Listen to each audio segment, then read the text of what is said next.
shall be loved by my Father, and I shall love him and manifest myself to him. If you love me, keep my commandments. And this is how we know we love him, that we keep his commandments. And his commandments are not hard to keep, nor are they burdensome. If you love him, you will keep them. Yes, hallelujah, Yahuah. He who possesses my commands and guards them, it is he who loves me, and he who loves me shall be loved by my Father, and I shall love him and manifest myself to him. If you love me, keep my commandments. Barak Yahuah. Yes, if you love him, you will keep his commandments. And his commandments are not burdensome. They are not hard to keep.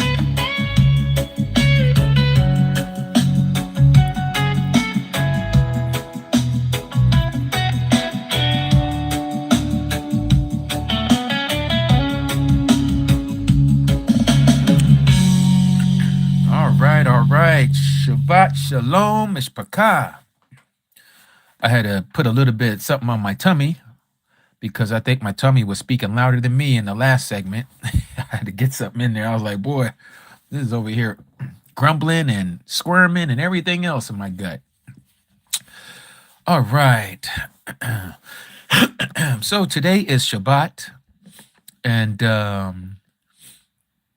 Derek Blackwell. This is one of the better YouTube channels I found that is teaching the Torah. Thank you, Brother Jay. You're very welcome, Ak. You're very welcome. And all praises to Abba Yahuah. He's the one who teaches us. He's the one that gives us the truth. And we have to do his truth. We can do nothing for the truth but be of the truth. So that's my position. That's what I try to do, is to feed the flock, feed the sheep. And just like the song that we just listened to, that we are to feed his sheep.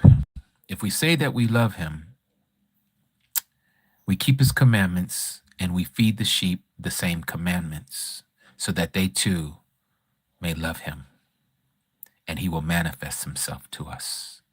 Hallelujah. That's his promise. Simone Hazelnut is downstairs. If I have her over here, I won't be able to get anything done because she'll just be jumping all over the place and be on top of the table and everything else. So I have to keep them separated while I'm doing this. Aki Warren, if you're here, you asked the question, when is Pesach, Passover? Is it the 14th of Abib? Yes, it is. That's what it says in the word.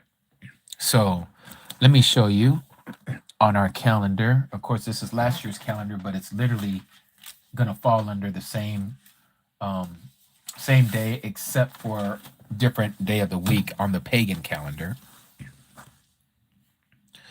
All right, so here we have, this is a printout version of it. I want to thank our Akudi Jackie C for putting this together for us.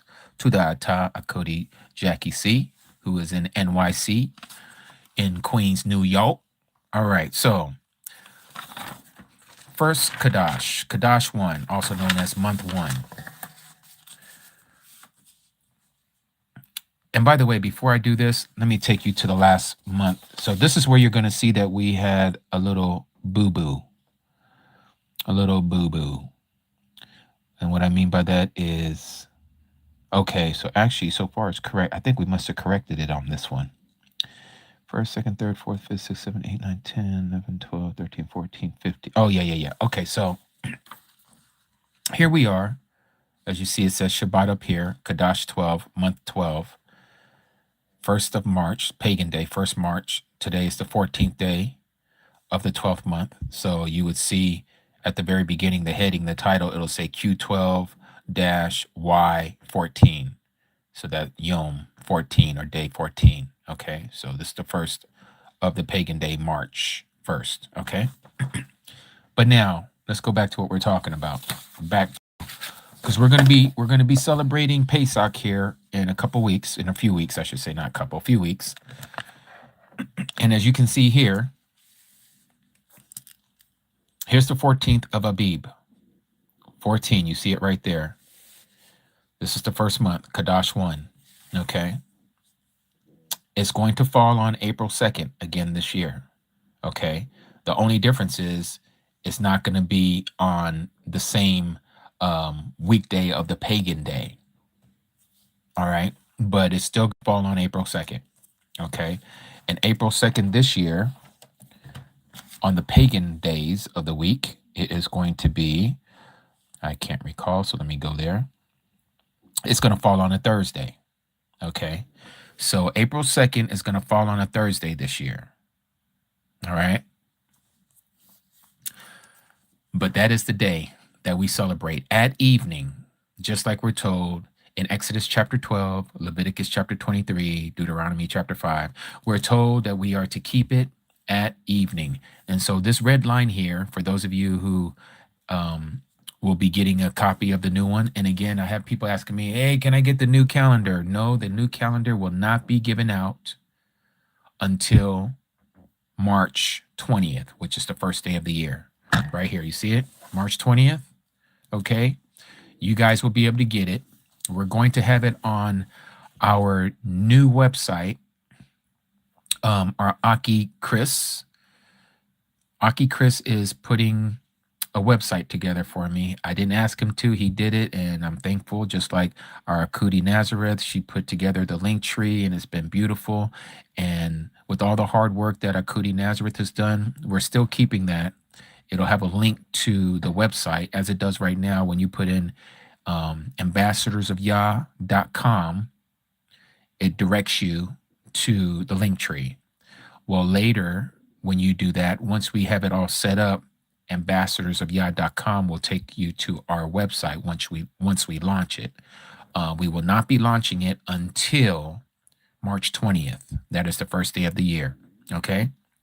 So anybody asking me about the new calendar, you're not going to get it. All right. You're not going to get it until March 20th. Why March 20th? Because even though we already have it pre-written and we have it already set up to go, thanks to our Cody, Jackie C, and also our Aki Yasun, Luis, out of Fresno, California, those, the English and the Spanish version will not be available until the first day of the year, because we have to allow the time to show us that it is so. Okay. And as I have shared with you all before, I will be making markings of the sundial starting on the pagan March, I think it's the 16th. Let me go back up and see here. Yes, March 16th through the 21st. So from the 16th to the 21st, I will be making markings of the sundial throughout the day, and I will be going live. And what else? I would hope that you all would do the same in your neck of the woods, so that you can practice on how to find the straight line shadow. Okay, because again, if we're not one of the 144, we're going to have to know this calendar when we're out, like when we have to flee. When we have to flee society and we're running out there in the neck of the woods, wherever that is for you, maybe the forest, some of us in the desert, some of us in the mountains, wherever that is that you're fleeing to when that time comes. When we see the abomination that causes desolation occurs, what is the abomination that causes desolation? It will be the third temple and he who is going to go in it to desecrate it, which will be the false Mashiach. When you see this spoken of by the prophet, the Nabi Daniel, he who has ears to hear, let him hear what the Ruach is saying. Then those who are in Yahudah are to flee. And those of you who are out in the field at work, do not go back home to get anything. It's going to happen so fast that you just literally have to take him at his word. Obedience. Step off the pavement and get out of Dodge. You are to hide yourself for a moment while Yahuah allows this test to come upon the world.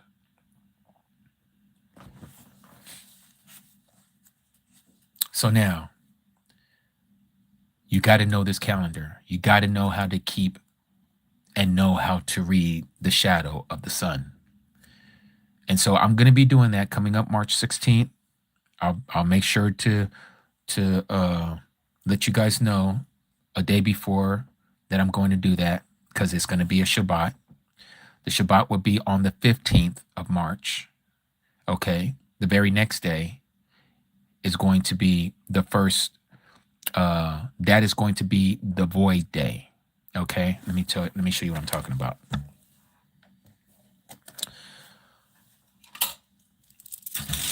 Calendar beads. For those of you who have calendar beads. Yeah. And those of you who have sent me an email for the calendar beads, don't worry, we haven't forgot you. We'll make sure to take care of you. Okay? All right. So here we are, the 12th month. I have not updated this one yet. So let me update it. Every gold bead on here is a Shabbat. So today is the Shabbat. Put the tie down above that day so that if you shake it or whatever, you don't lose the date. Yeah? All right. So the very last Shabbat of the year, of the 12th month. Let me get this back in order after doing all that shaking. Okay, here we go. So let me blow this up so you guys can all see. This is the last Shabbat of the year. This is going to be what we know as the pagan day, March 15th. This is the void day. That'll be the 16th of March. It'll be a Monday. Okay. Then we have Tuesday, Wednesday, Thursday, and then the very first day of the year, which is the 4th day of the week. This would be a Friday. Saturday, Sunday, and Monday, starting next year, every Shabbat will be on the pagan day, Monday, for the next 52 weeks. All right? So here is the day that I will start making the progression of the sundial as we approach the first day of the year, which is the spring equinox here.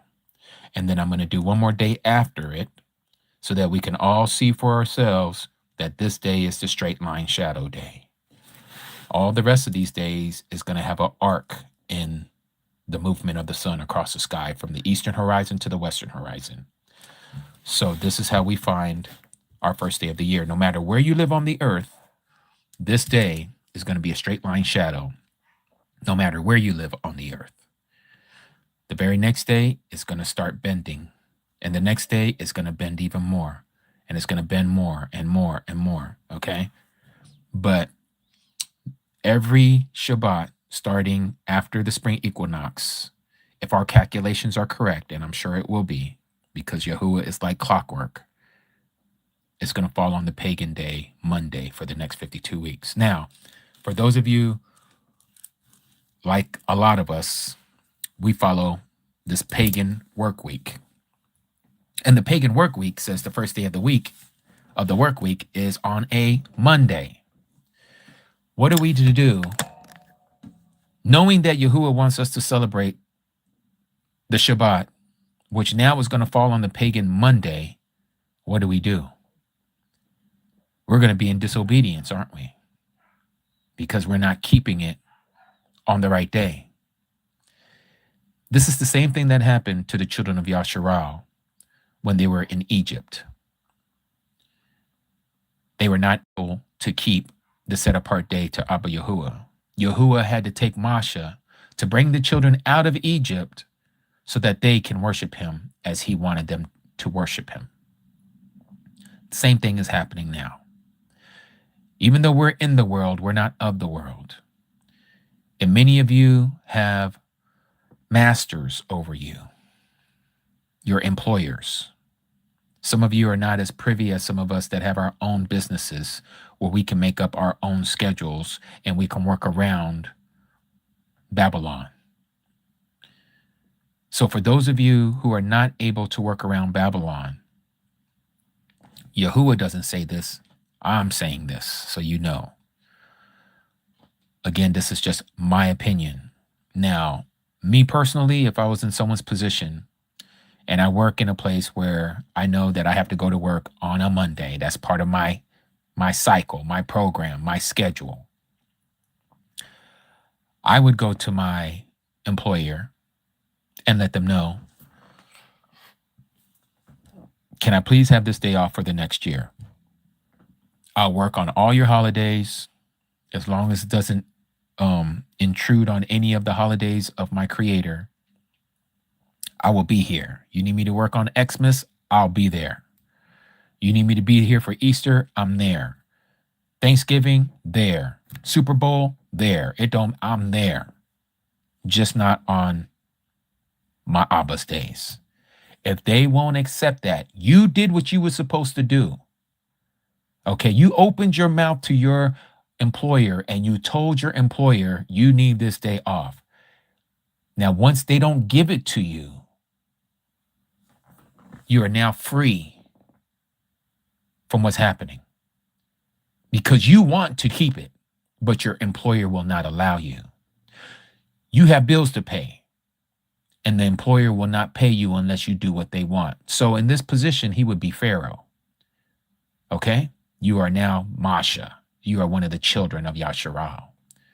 You want to do right, but Pharaoh won't let you. You keep what you can under control. That is in your power. That is in your means. I've shared this before, and I'm going to share it again. You know that you're not supposed to cook on the Shabbat, meaning that you don't use fire or you don't prep your food on Shabbat and then cook it. Okay, everything that you eat on Shabbat should already been pre-cooked. Okay, should have already been cooked. All you're doing is warming it up, be it microwave or you got a slow cooker, whatever. Okay, you're using that to warm your food. You don't go out and you don't eat at no restaurant on Shabbat. You don't go get gas on Shabbat. You do no money exchanging, be it on your debit card, on your credit card. You don't be buying stuff on Amazon. You don't go to Etsy to get some Yahuah shirt. None of that on Shabbat. You keep all that separated. That day belongs to Yahuah. Even if you're at work, you might work at a toll booth and you're over here handling money. That's your job, but you're not the one spending money. These people are. You're there because you have to be there. You don't want to be there by choice. You want to follow Abba Yahuwah's commandments. But if you don't, they're going to let you go and fire you. Now you don't have a job, and now you don't have a home because you can't pay your bills. You can't take care of your children. You can't take care of your four-footed animals. But you want to do what's right before Abba Yahuwah. So do what is in your power. Pull all over your situation. Pull all over your employer. Don't speak evil of your employer. Yahuwah is going to deal with the employer because you're his child.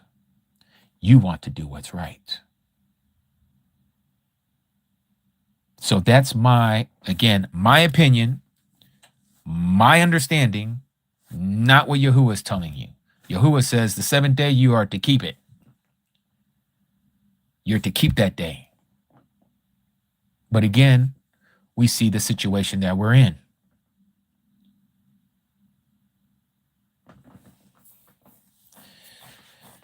Yes, Yasun. Yep. So Shabbat is going to be on a MON day this cycle. Yes. Yes.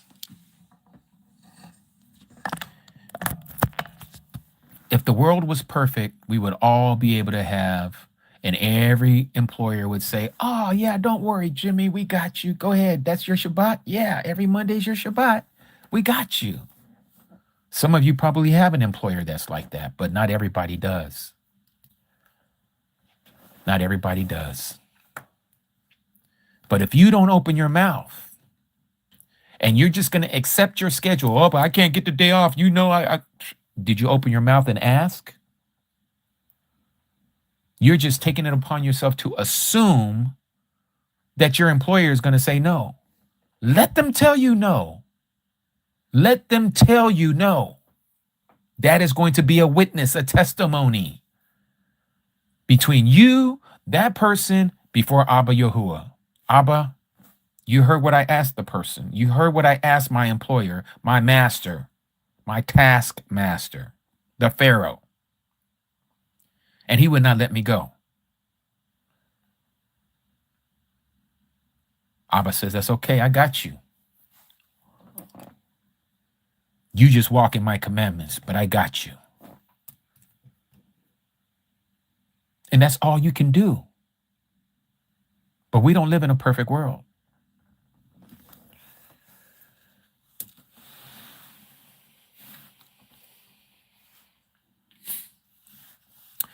So yes, I would do like what Carmen says. I would if it's an email, I would say it's better to do it in person. You know, people can frown on emails, and you know how text messages work. They don't know the tone of your voice, and it could be misread. They're thinking that you got all this attitude behind your words when you're coming to them all nice and, you know, humble. Excuse me, supervisor. I was wondering if I can have Mondays off from now on. I'll work, you know, one of the weekdays or the weekends.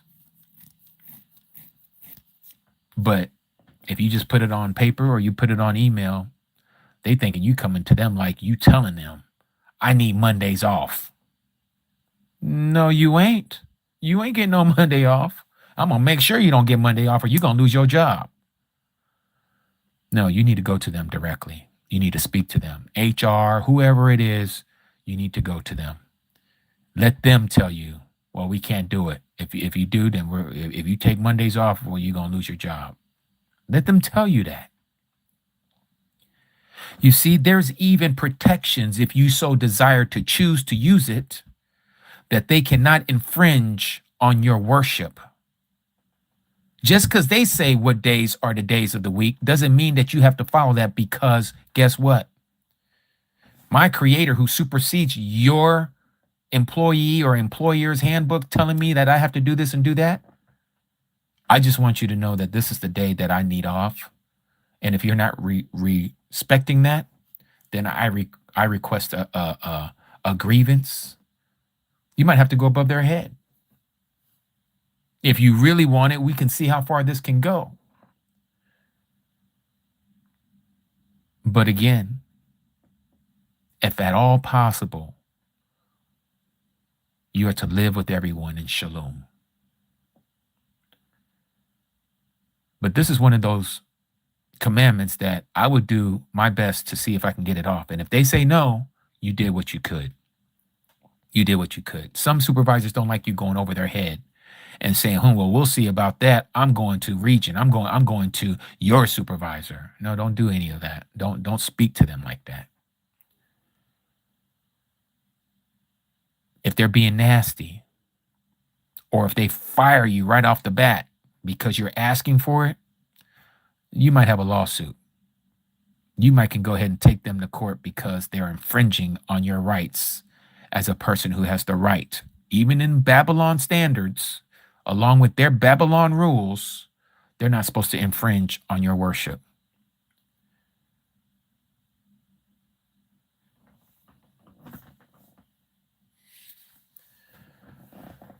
Okay, any other questions?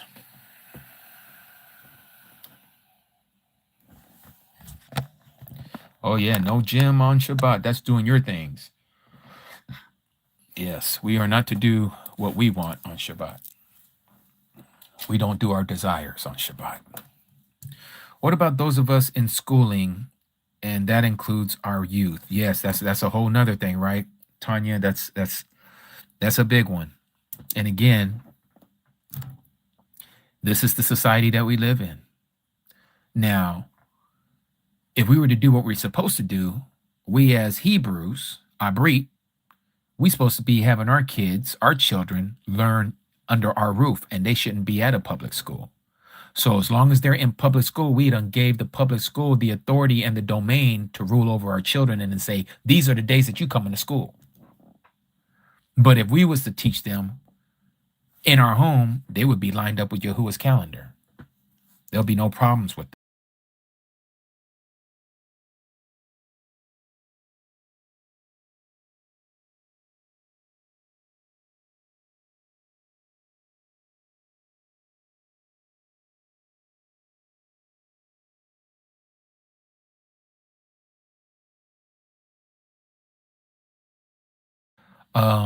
Instructor, it's beyond my ability, but I'm supposed to have Mondays off.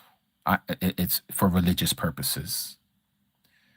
Well, I'm sorry. You have to be here for every day of class, or you're not going to pass.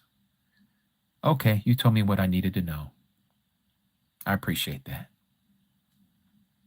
Now, you go to class, you do what you got to do. Abba Yahuah, they're not wanting to bend. They're not wanting to allow me to make this day up. I'll do double on Tuesday or double, however, wherever they can fit me in. But no, if they won't take that, I have to be here in attendance on a Monday that I know is your day, Abba. Do not deal with me according to this way. You know my heart. You know I want this day off, but I can't.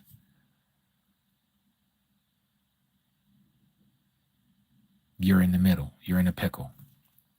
But this is why I say you need to speak to those people so they know, so that they can say, and that is a witness before it. Not that Yahuah doesn't know their hearts. He already knows, but you have to go through this motion. You have to go through this.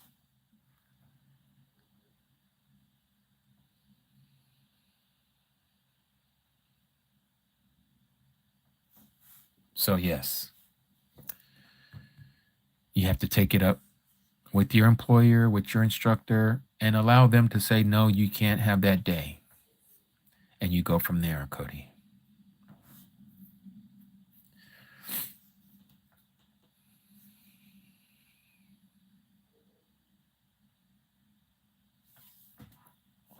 Miriam, calendar for blind people. Yes, we already have bead calendars that my Asha makes that are different shape and sizes for those who are visually impaired, and we do sell those as well.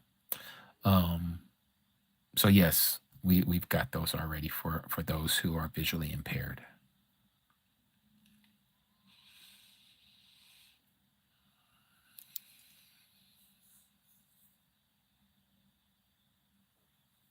Yes, Cody Miriam. Yep.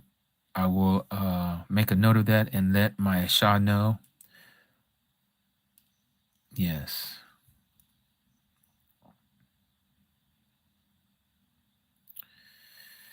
Alan Beerwinkle. Shalom, Mishpaka. Can you please explain to me your understanding of Galatians 3? Thank you. Yes, the old Galatians 3. You see, we're not under the law. We're not to do the law. Have you not read Galatians 3? Who has bewitched you? No, I'm not saying that about you, of course. I know which passage you're talking about. But yes, Galatians 3. Let me go there. In fact, let me prop this up here. Give me a second, everyone. All right. Galatians 3.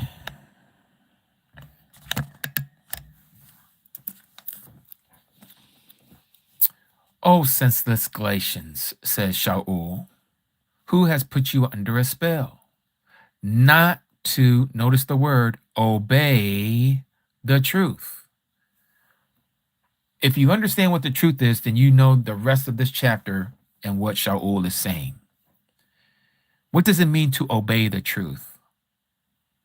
Who is the truth? Anyone? Who is the truth? Or what is the truth?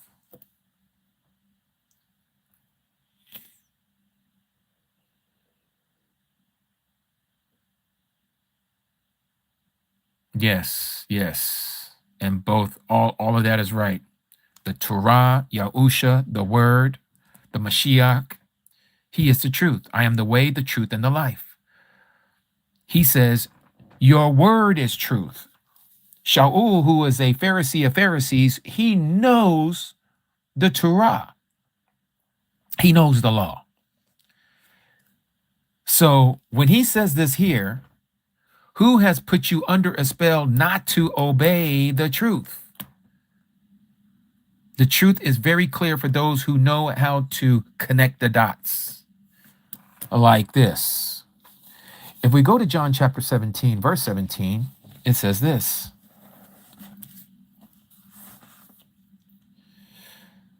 Kadash them apart in your truth. Your word is truth. You see that? Let's connect the dot even more. Let's go to Talim 119, the longest chapter in all of the scriptures. 119, verse 142. What does it say there? Your righteousness is righteousness forever, and your TORAH is truth. So when Shaul says, who has put you under a spell not to obey the truth? The mindset of Shaul is the truth is the Torah, and the Torah was manifested in the flesh, and the manifesting of the flesh is the Messiah, and the Messiah says he's the way, the truth, and the life. This is how you connect the dots. So right here at the very beginning, he's saying, who has told you not to obey the Messiah? He even says it right here. Look at this. Who has put you under a spell not to obey the truth, before whose eyes Yahusha, the Mashiach, was clearly portrayed, saying that it was very evident. He was the one who was impaled. So he goes on and says, this only do I wish to learn from you. This is what I want to know. Did you receive the Ruach by the works of the law? This is before the Mashiach. This is before the truth. This is before him who came in the flesh. Did you receive the Ruach by the works of the law, or by hearing of belief? Are you so senseless? Are you not with understanding, having begun in the Ruach? You now want to end in the flesh? You think that you can do this in your flesh? It's the Spirit who quickens you. It's the Spirit who gives you the ability to follow the commandments. So he goes on and says, have you suffered so much for nothing? If indeed it was for nothing, to use the word vain, is he then who is supplying the Ruach to you, working miracles among you, doing it by the works of the law? What is he saying here? If you don't believe in the Mashiach by or through the Ruach, by the Spirit, then how is the miracles happening? Is it happening for those who are only keeping Torah? Nope. Nope. That's what he's saying here. Nope. It's not happening like that. It's not happening like that. So he goes on and says, again, is he then who is supplying the Ruach to you and working miracles among you, doing it by the works of the law, or by hearing of Amunah, by belief? Even so, Abraham did believe Alua Alahim, and it was reckoned, it was counted unto him as righteousness. So let's stop right there. Did Abraham only believe? Was that it? Was there no action behind his belief? How was it accounted him as righteousness? If you go back and you read the story in Genesis, when this was said to Abraham, it was something that Abraham had to do. He had to show if he was going to be obedient or not. And so what did he do? The Creator, Yahuah, said to Abraham, I want you to take your son, your only begotten son, and I want you to take him up to Mount Moriah for me. And there I want you to offer your son to me on an altar. Abraham didn't question it. Abraham saddled up his animals with his servants and his son, with wood and everything else on the back of these donkeys, these mules, and they started trekking towards Mount Moriah. He told his servants, stay here while me and my son go up to the top of this mountain, and we will be back. He didn't say I will be back. He said we will be back. And Abraham did exactly what Yahuah told him to do. So much so that his son said, where is the animal that's going to be offered? Abraham's like, turn around, son. I need to bind you up. Don't worry. Yahuah shall provide. Yahuah, Yireh. I am shall provide. And while he's got his son laying on this altar that he just erected and made, him and his son, and he lifts up his knife and he's getting ready to unalive his son. And what happened? A voice came from the Shamayim. Don't touch the son. Don't touch your boy. I now know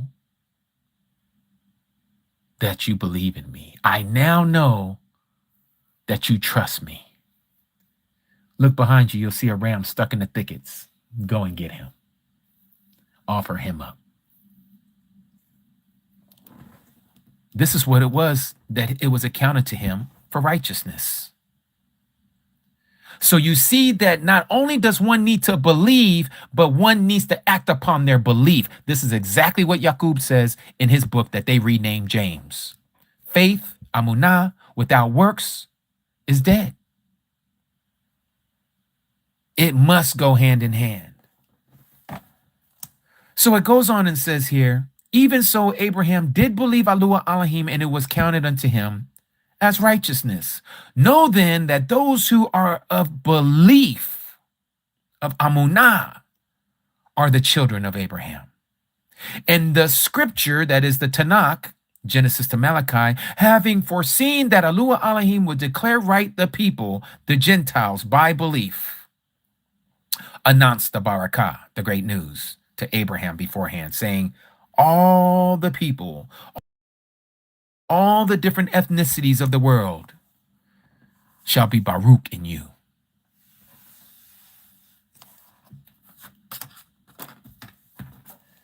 And so it goes on and says here, as I prop this side up, so that those who are of belief, amunah, are Baruch with Abraham, the believer. You know the word believe is an action word. It's something that one does, not something one just says. For as many as are the works of the law, notice this, are under the curse. For it has been written, cursed is everyone who does not continue in all that has been written in the book of the law to do them. To do them. So what is the curse? Is the Torah the curse? That's not what it says here, but that's what Christianity teaches. Christianity tells you that the Torah is the curse. Anyone who tries to keep the law, it's a curse unto them. That's what Christianity teaches. But that's not what this word is saying. That's not what Shaul is teaching. Let's continue. You're going to see what the curse is. For as many are as of the works of the law, the Torah, are under, there's the key word there, under the curse. For it has been written, cursed is everyone who does not continue in all that has been written in the book of the Torah to do them. So the curse comes upon a person if they don't do the law. That's what we just read here, all in bold. Curse is everyone who does not continue in all that has been written in the law, the book of the law, to do them. So the curse comes upon you for not keeping the law. And that no one is declared right by the law before Yahuah Elohim is clear, meaning that it is very evident that nobody is declared righteous by the law. It's clear. For the righteous shall live by amunah, by belief. And the Torah, the law, is not of belief, but the person who does them shall live by them. By what? Not by belief, by the law. It's the same thing that it says up here. Curses everyone who does not continue in all that has been written. This right here, continue in all that has been written, is the one who is to do them. And if they do them, then they shall live. They shall be able to live because they're doing them. So here it says too, written in the book of the law to do them. So if you don't do them, you're going to be cursed. That's what it's saying. And it says again, and the law is not of belief, but the person who does them shall live by them, or shall live because he's doing them. But notice what it says in verse 13 that I have in red asterisk. The Messiah, HaMashiach, redeemed us from the curse of the law. He redeemed us from the curse of the law, having become a curse for us. So if the law is the curse, then how did he become a curse for us if the curse is the law? It doesn't make any sense. He became a curse for us. How did he become a curse for us? Curses everyone who hangs upon a tree. Why was he hung upon a tree? Because we broke the commandments. And for not keeping the commandments, the outcome is a curse. That's what we was just reading here. Curses everyone who does not continue in all that has been written in the book of the law, to do them. If you don't do them, the curse comes upon you. Curse is everyone who hangs upon a tree. So what is the curse? The curse is the death penalty. For the wages of sin, you guys all know this, Romans chapter 6, verse 23. For the wages of transgression, for breaking the law, is death. That's the curse. And this is why we know it, the curse. Why? Because the Son, the image, he was hanging upon a tree on our behalf. He became the curse for us breaking the law. Did he not pay for our transgressions? If he paid for our transgressions, then he took it upon himself to become our curse. So he redeemed us. He saved us from the curse of not keeping the law. That's what it means that we are no longer under the law. It doesn't mean that you are no longer to keep the law. It means you're no longer under the curse, the death penalty for not keeping the law. So the Messiah became the death penalty on our behalf. He who knew no sin became sin for us. He paid the price. He became that fancy word that they like to use, propitiation. He paid the penalty for us. What is the tree? Well, there you would find your pagan word cross. But you see, cross predates Christianity, and Christianity picked up this image called the cross that predates Christianity all the way back to Babylon. The word cross was given to us as an image. The letter T, we call it the cross. In the Hebrew, it's the ta.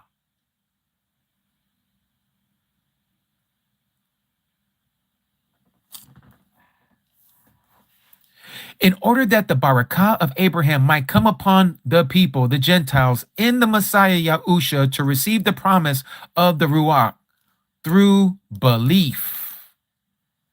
So how does one get salvation? It first starts off by believing. You believe who the Messiah is. Who's the Messiah? He is Yahuah manifested in the flesh. Only the Messiah can walk a sinless life. No one is perfect, no, not one, except he who descended from the Shama. He is the one who took upon the form of a man, of a person, of his creation, humbled himself all the way to the tree, even to the death of the tree, that by it he may save us from the curse of not keeping the law. Brethren, as a person, I say it, an agreement, even though it is a person's agreement, yet if it is confirmed, no one sets it aside or adds to it. So he's saying right there, when an agreement is made, it can't be nullified, it can't be abolished, it can't be destroyed. You can't add to it, and you can't set it aside. But the promises were spoken to Abraham and to his seed, singular. He does not say, and to seeds as of many, but as of one, and to your seed, who is Hamashiach, the Messiah. Now this I say, the law that came 430 years later from what? From Abraham's time, does not annul, does not abolish, does not void out the agreement previously confirmed by the Creator in the Messiah, so as to do away with the promise. A promise is a promise, and a promise shall be kept, because Yahuah is a promise keeper. For if the inheritance is by the law, it is no longer by promise. Why? Because the law was given 430 years later. But he spoke this promise before the law was given by the hand of Masha to the children of Yasharal at the foot of Mount Sinai. So it goes on and say, why then the law? It was added because of transgressions, because of our sin nature, until the seed should come to whom the promise was made. What promise? And to your seed. And to your seed. So we see here, it says, and it was ordained through messengers, through angels, in the hand of a mediator. The mediator, however, is not of one, but the mighty one is one. He's not a trinity. He is not a twinity. He's not two. He's one. Is the law then against the promises of Yahuah Elohim? Let it not be. On the contrary. For if the law had been given that was able to make us alive, meaning to give us everlasting life, if it was able to be done through the law, truly righteousness would have been by the law. But Yahuah didn't give us a way out. He says, here's my commandments. You are to do them. If you don't do them, the day that you break the least of one of these commandments, just one time, just break it one time and see what I do to you. Death. You will be under the curse for not keeping the law. Death penalty shall come upon you. So this is why he says there was no way, he did not give us an avenue through the law to inherit everlasting life. So now check this out.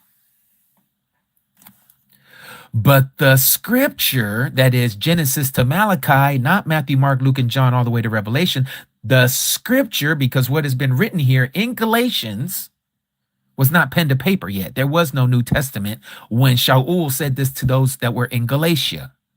He was talking about Genesis to Malachi. But Genesis to Malachi has shut up all mankind under transgression of the law. That's what sin is. That the promise by belief in Yahushua the Messiah might be given to those who believe. What was the promise? What was the promise? The promise was believing in the Messiah to finish the work that we couldn't do, that he is going to walk and live a sinless life, and that he is able to pay our penalty for us on our behalf. Has nothing to do with the law being done away with. It had everything to do with him fulfilling it. This is why he says, I did not come to destroy the law or the prophets. Matthew chapter 5, verse 17. He says, I did not come to destroy. That would be to nullify. That would be to void. That would be to abolish the law. He says, I didn't come to do any of that. He says, I came here to complete it. I came here to fulfill it. I came here to do my mission that was given to me before the foundation of the world was even laid out. This was spoken before the world was even formed, before anything came to be. This plan to save humanity was already in the works. But before belief came, we were being guarded under the law. We were being kept under the law, having been shut up for the belief being about to be revealed. The belief that was about to be revealed. What is that belief? The obedience in believing in the Messiah and his finished work. Therefore, the law became our trainer, our tutor. unto the Messiah in order to be declared right by amunah, by belief. And after belief has come, after you realize how this is supposed to be walked out, we are no longer under a trainer. We are no longer under a tutor. We are no longer under someone to tell us how to do this. Why?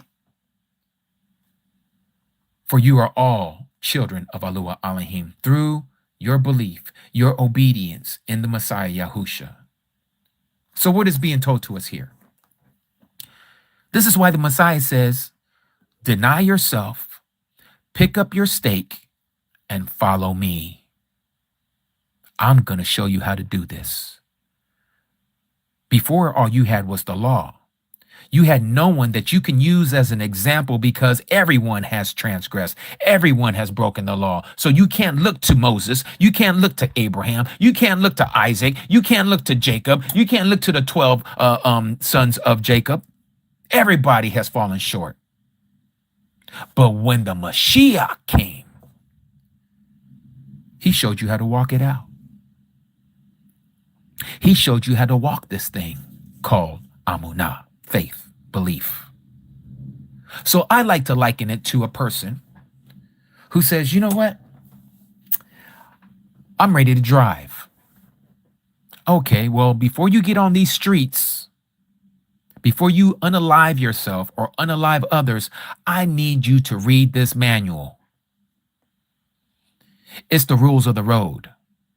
Now, I want you to study it now. This is going to be your teacher. This is going to be your guide. Study this book, this manual. And you study it, and you study it, and you study it. Okay, Dad or Mom, I think I'm ready for the test now. Okay, well, we're going to do the written test first. We're going to see if you knew or you know what you just read. We're going to see if you understand the Torah, the law. Okay, Mommy.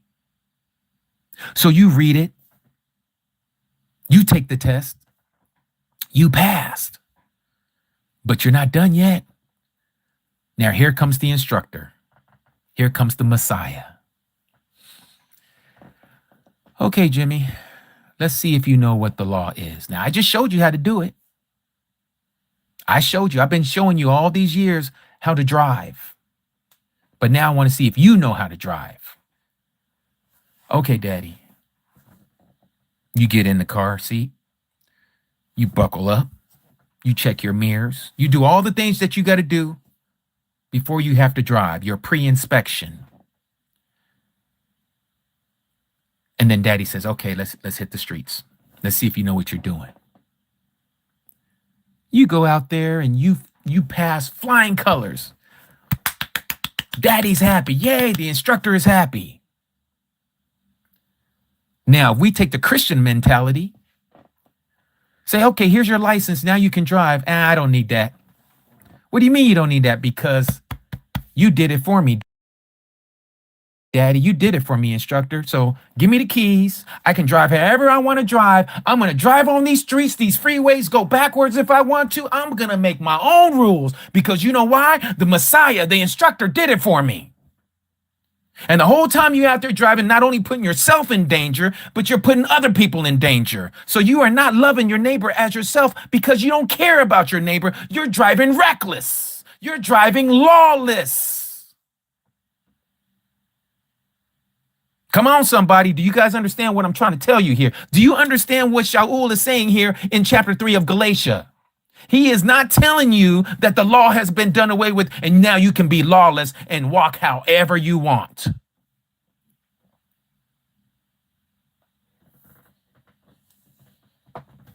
He's saying that you don't need to be under a tutor no more. Why? Because you graduated. Now do it. Walk it out. Walk like you are a graduate.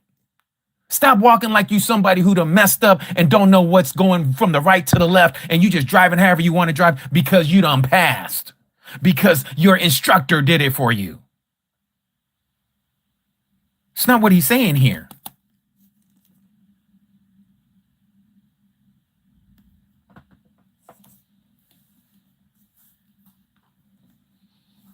So he says, for you are all children of Yahuah Elohim through the belief, through Amunah in the Messiah Yahusha, meaning that because you know him, now you are one of his children. And if you're one of his children, then you know how he walked. So you're walking because you're one of his children. You're doing the same thing as your daddy was doing. You are doing his desires. You're doing his will, not your own. Not living blasphemous, not being independent man or independent woman. To be independent means that you're separated. It means that you are a rebel.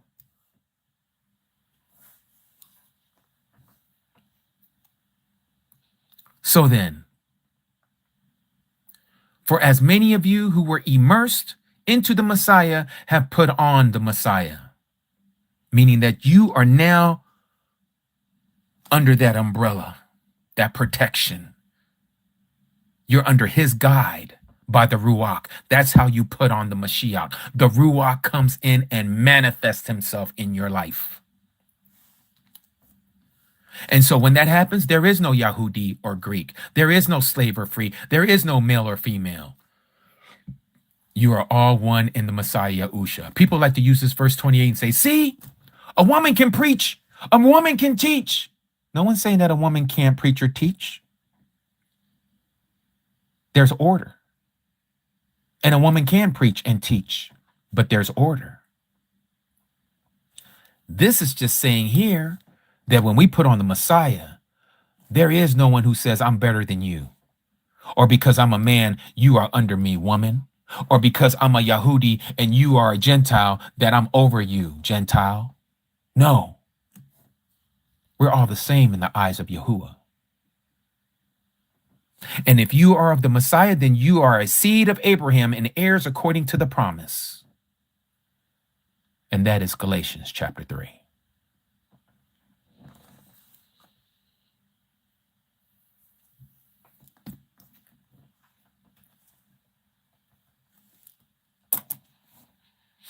Any other questions? Any other comments?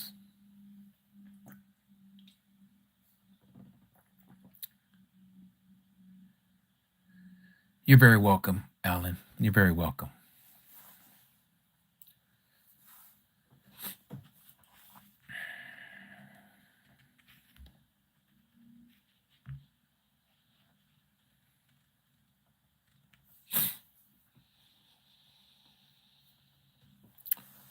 Let's see here. Reigning reigns. You say false. A woman is not to preach. Again, a woman is able to preach, but not in a setting of when we're doing appointed times before Yahuah. We have been given the instructions through the examples of the Levitical priesthood. Okay? But that doesn't mean a woman can't teach other women. A woman is the first teacher of a child, if she actually does her job. She's the one who's supposed to be raising the child up in the ways of Yahuah. That's a child's first teacher, is the mom. And then later, when the child gets old enough, they are handed over to the dad, especially the boys. But to say that a woman is not allowed to preach, that goes against the word. Do you know what a prophetess is? Reigning reign? A prophetess is one who preaches. So you're going to say that there's no prophetess?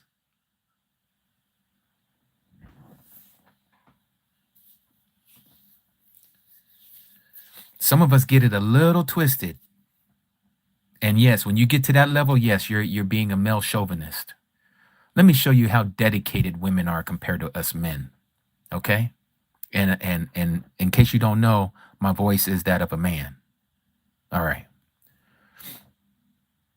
Out of all the disciples, the Mashiach did not choose one woman to be one of the 12.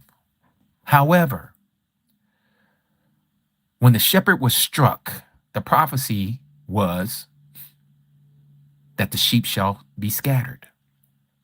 He says, all of you shall leave me. He was talking about his inner circle, the 12. But guess who stuck around?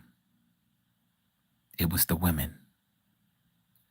All the Marys, all the women, they weren't afraid. Here it is. The Mashiach showed himself to these men, his inner circle, for 3.5 years. Did they go and want to anoint his body and put myrrh and spices upon his body? Nope, not one. Soon as the Shabbat was almost over, who goes over there to the tomb? Not one of them was a man. Not one of them was a man. They were all in hiding, scared, petrified, hiding out. But not the women. While he was over there breathing his last breath on the tree, all them women were there. The only one of the 12 that stayed there was Thomas. All the rest of them left, or was it John? I can't remember which one it is now. It might have been John.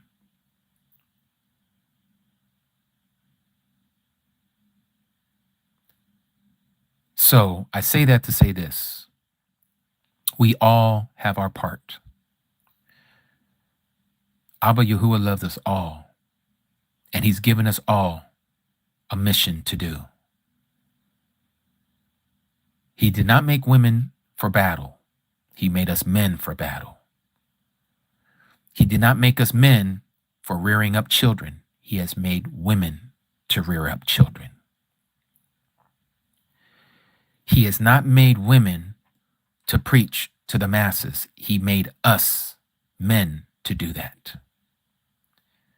But that does not mean a woman cannot preach and teach when the time comes.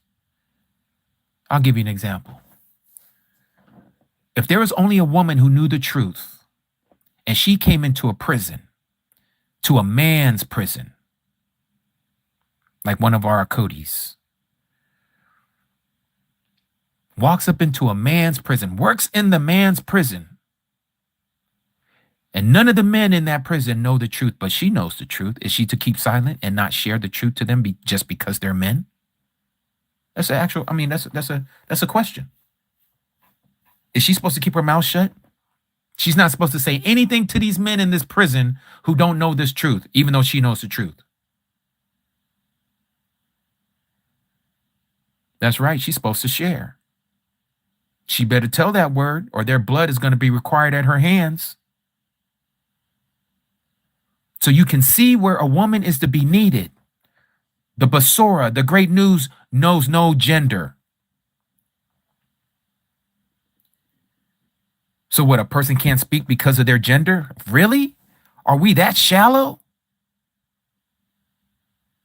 It was Johanan. Thank you, Lauren.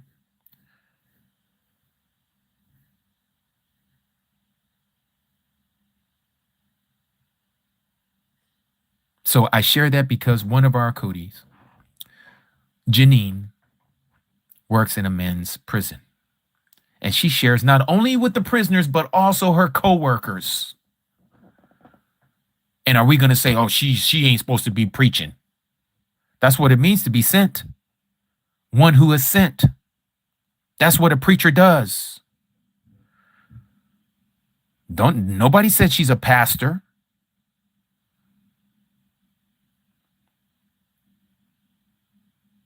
But she can definitely preach and teach. If she don't, the rocks would cry out.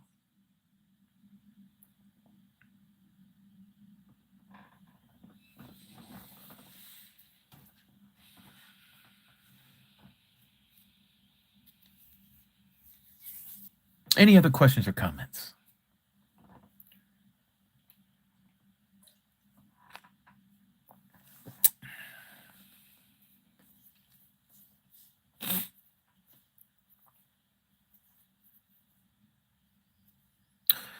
Lauren, no, a woman is not to be a pastor. To be a pastor is a shepherd. We use the word pastor, pastor, pasture, one who guards the pasture. No. A pastor or a shepherd is to be a man.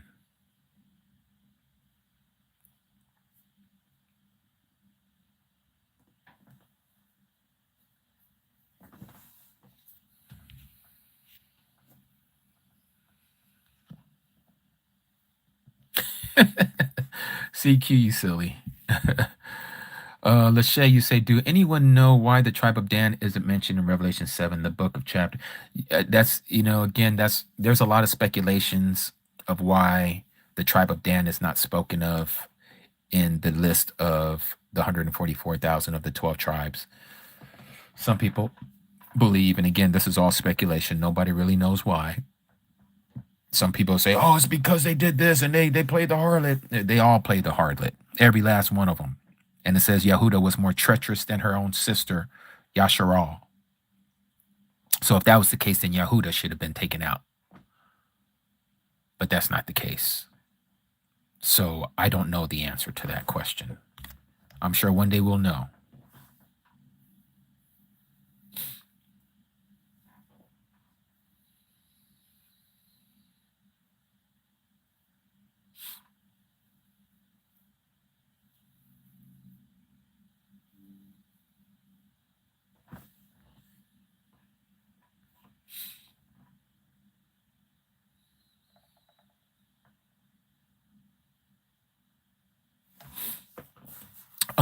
Cody Jackie C, you said you have a question. Could you kindly share with us what you meant when you said the Abrit language is perfect? I believe it was yesterday, or did I misinterpret it? So the original language, the language of creation, is Abrit, the pure language, the Kadash Lashon, as we're told in Zephaniah chapter 3, verse 9. That is the pure language. Now, the corrupt Hebrew that we have today is not that pure language. Yiddish is what they call it today. And that has been Germanicized. It has this germ of Germanic phrases. Okay. These Germanic phrases give you stuff like Elohim,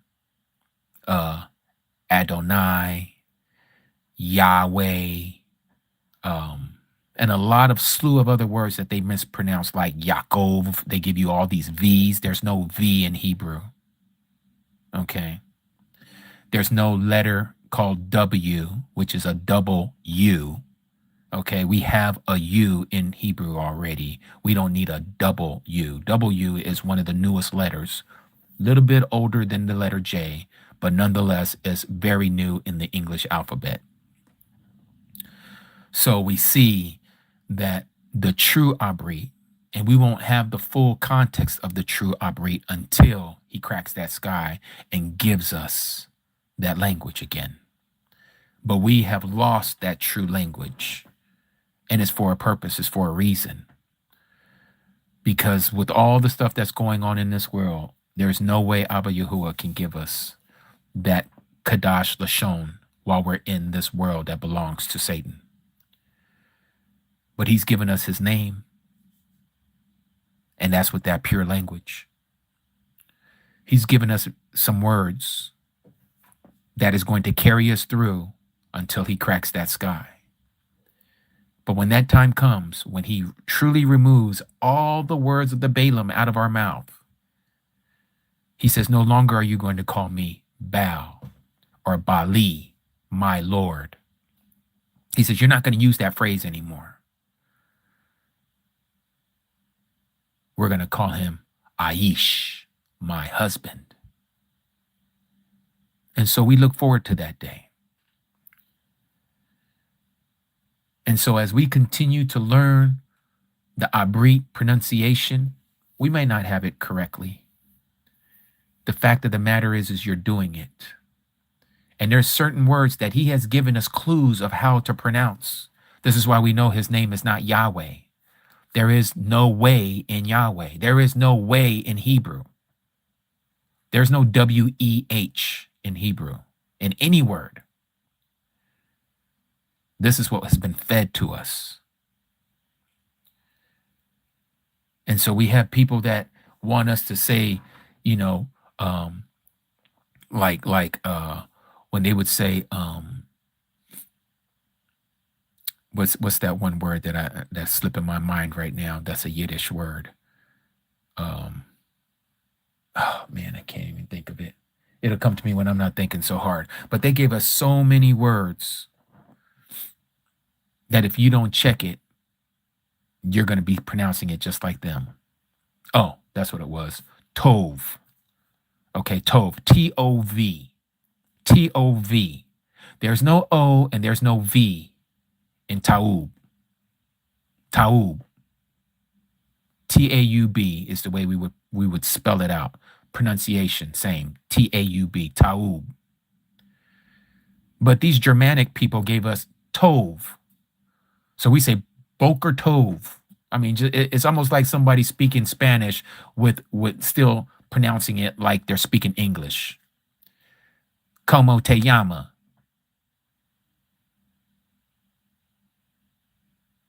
They don't know how to, or nor do they want to pronounce it properly. So they sound like a gringo when they say it. Como se llama? Como te llama?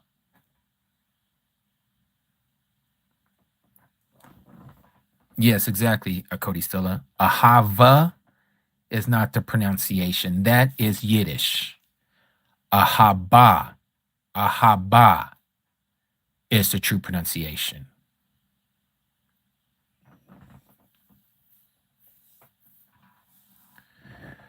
And so again, it goes to a person wanting to do what is correct.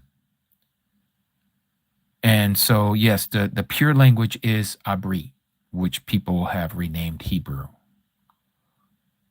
Abri. That is the original pure language that one day, again, we will all speak. But for right now, we have all these different languages, just like it says in the book of Revelation. What does it say in the book of Revelation? It says this.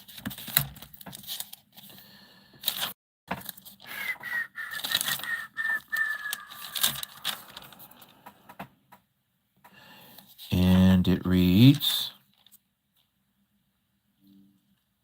let me see here. Oh, I done passed it. I think it's chapter 5, and I went all the way to 20.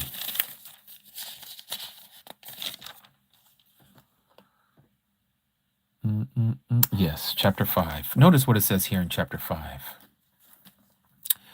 Verse 9. Chapter 5, verse 9. And they sang a renewed song, saying, You are worthy to take the scroll and to open its seals, because you were slain. We're talking about the Mashiach. And have redeemed, there's that word again, redeemed us, saved us, to Alua Alahim, by your blood, out of every tribe, tongue, language, people, and nation. So every family, language, people, and ethnicity. So we see here, no matter what your language is, even this Babylonianized English that we speak, he's going to save us from all these languages.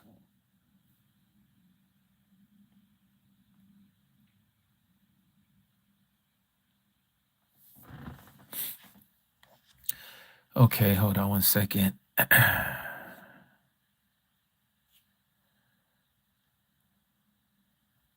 Okay, Aki, I will definitely speak on that here. Okay, so someone is asking about, and again, here's another one of these crazy teachings that's going on around there, talking about the heavenly family is the Father, the Son, and the Holy Spirit. That is the mother. How many of you have heard this or believe this? If you believe that the Holy Spirit, as they would say it in Christianity, we don't call it Holy Spirit, it's Ruach HaKodesh. If you believe that the Ruach HaKodesh is female, give me a 1. If you believe that the Ruach HaKodesh is a woman or a female, the mother of us all, give me a 1.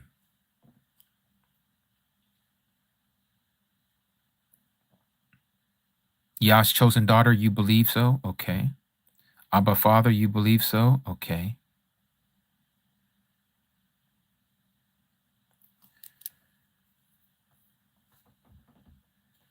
All right. So now, I'm going to show you a couple of scriptures that's going to show you exactly who and what the Spirit is. First, we're going to go to John.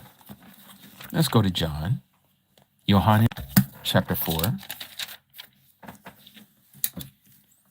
And it reads, verse 23, 4:23, John.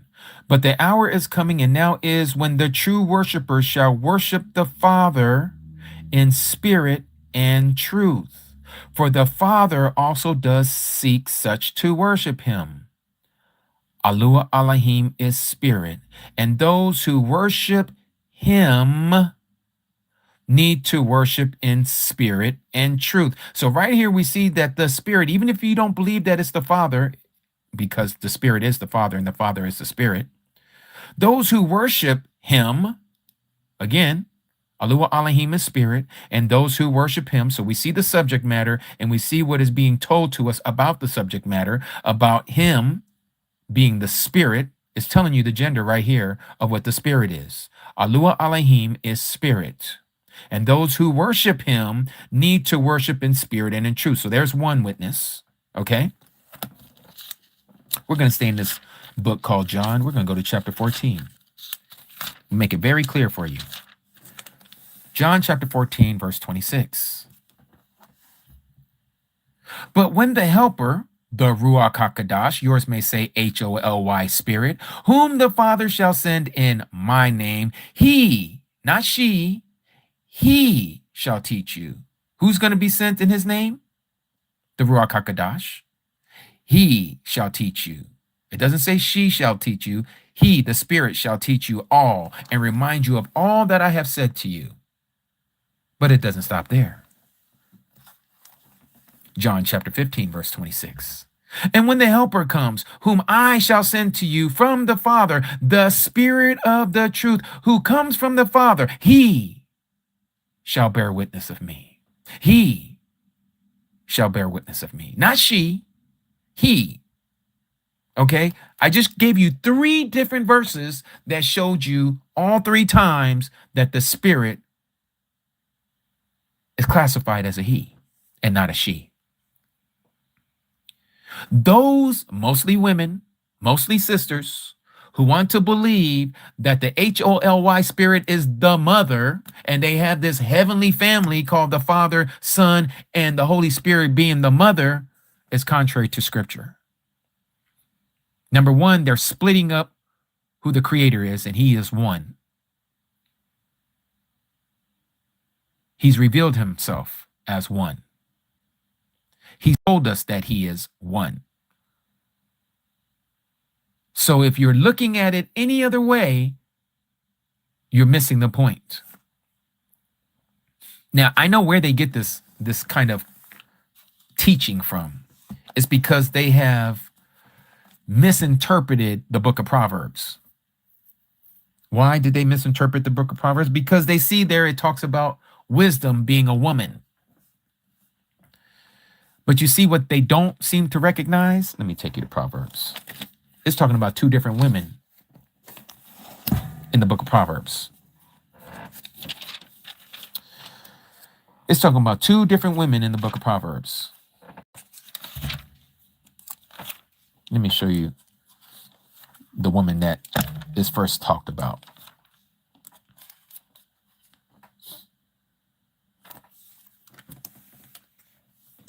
My son, chapter 6, verse 20. Watch over your father's commandment, and do not forsake the law of your mother. Bind them on your heart always. Tie them around your neck. When you are walking about, it leads you. When you lie down, it guards you. And when you have woken up, it talks to you. For the commandment is a lamp, and the TORAH is a light, and reproves and disciplines a way of life, to guard you against an evil woman, religion. From the flattering tongue of a strange woman. Do not desire her prettiness in her heart, neither let her captivate you with her eyelids. For because of a whore, one is brought to the crust of bread, and an adulteress hunts a precious life. Would a man take fire of his bosom, and his garments not be burned? Would a man walk on hot coals, and his feet not be scorched? So is he who goes into his neighbor's wife. None who touches her goes unpunished. This is talking about the strange woman, the strange wisdom. You see, all wisdom isn't this virtuous woman that it talks about in chapter 31 of the book of Proverbs. You see?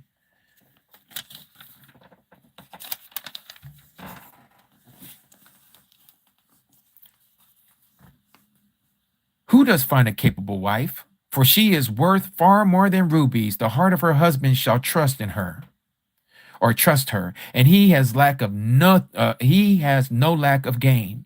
She shall do him great and not evil all the days of her life. She shall seek wool and flax, and with delight she works with her hands. She shall be like the ships of Tarshish. She brings in her food from afar. She also rides while it is still night, and provides food for her household, and what is lawful for her girls. She shall consider a field and buy it. For her profits she shall plant a vineyard. She shall gird herself with strength, and strength her arms. She shall taste when her gain is perfect. Her lamp does not go out by night. She shall stretch out her hands to the staff, and her hand shall hold the spindle. She shall extend her hand to the poor. She shall reach out her hands to the needy. She is not afraid of snow for her household, for all her household is dressed in scarlet. She shall make tapestries for herself. She is dressed in fine linen and purple. Her husband is known in the gates. Her Messiah, her husband, her Aish, is known in the gates. When she sits among the elders of the land, she shall make fine linen and sell them, and shall give girdles for the merchants. This is a virtuous woman. But this woman, the adulteress, this is strange wisdom. This isn't talking about a spirit. This is talking about information. The true wisdom, the true instructions, the true knowledge of wisdom. It comes from Yahuah. He says he founded the earth because of wisdom. Where do you think the words come from? It comes from him. He is the source. They're his words. They're his wisdom. My thoughts are not your thoughts. My ways are not your ways. He didn't say my wife is not your wife. He never speaks of his spirit outside of himself, because it is him. He is the Ruach.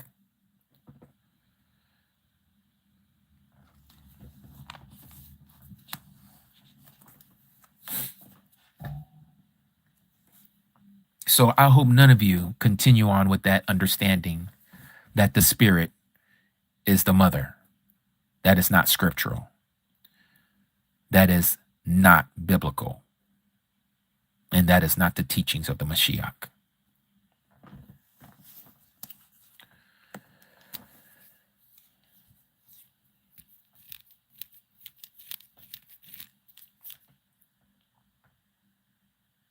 What other questions do we have?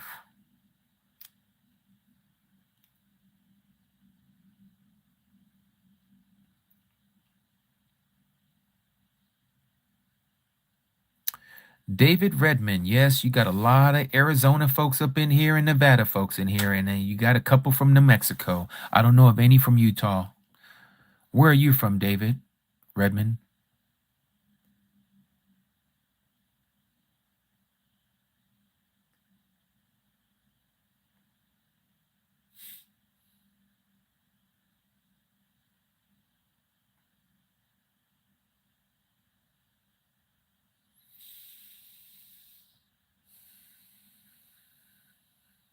You're in Kingman, Arizona. Ooh, we got a Cody right there in Kingman. Tracy Lynn. A Cody Tracy Lynn. She lives in Kingman. Mm-hmm.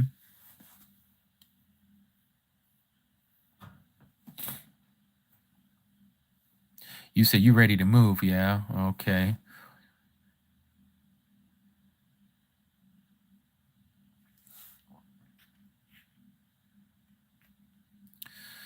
Michael, you say, why do I hear to rebuke demons and to not rebuke demons? I desire to know.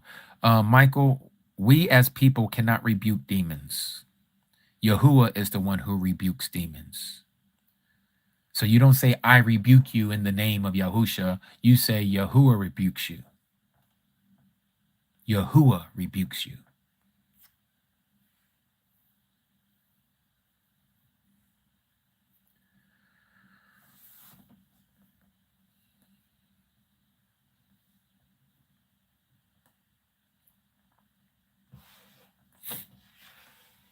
It is now time for the Arab Palal. Let us go ahead and get ready to pray here.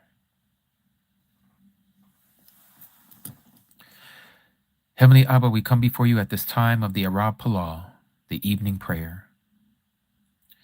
Abba, as the sun goes down on another day here on the West Coast, we ask, O Abba, that you would barak each and every one of us with your wisdom, with your knowledge. Keep us in your instructions, O Yah. Abba, we give you thanks for this Yaum, for this Shabbat, that you have given us to remember what you have done in creation. For in 6 days you created the Shamayim and the Arats, and on that 7th day you rested from all your works. Abba, we look forward to the day when we can too rest from all of our works, so that we may be able to spend the eternity with you, ruling and reigning with you, O Abba, even though none of us deserve it. And you have given us gifts and promises that we do not deserve. And yet we thank you for it, O Abba. Help us to not be tossed to and fro by every wind of doctrine that we hear others sharing, O Abba. May you take us into your word and show us your truth and reveal to us where we have gone wrong and have gone astray with the doctrines and the teachings of men. We continue to palal for our Akis and Akodis all around the world who call upon your most precious name, who seek your face. We also palal for our friends and our families and our co-workers who don't know you, O Abba. We will continue to bring them before you, hoping that it is your desire to open up their eyes as well as you have opened up ours, so that they too may dwell in your sight forever. This is our prayer and our petition at this time of the Ra Palal. In Yahusha's mighty name we pray. Hallelujah, Yahuah, Hallelujah, Yahuah, and Hallelujah, Yahuah. Amat.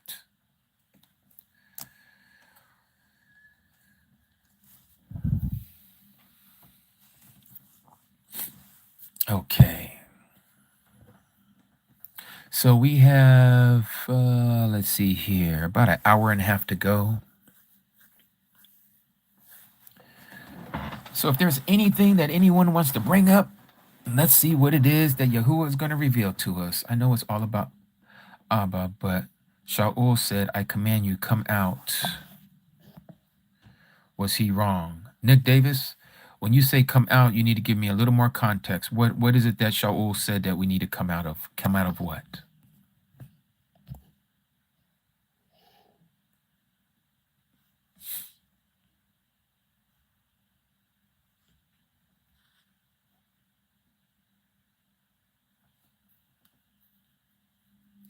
What is it that you're wondering about, Nicole? You need to bring it out for me as well.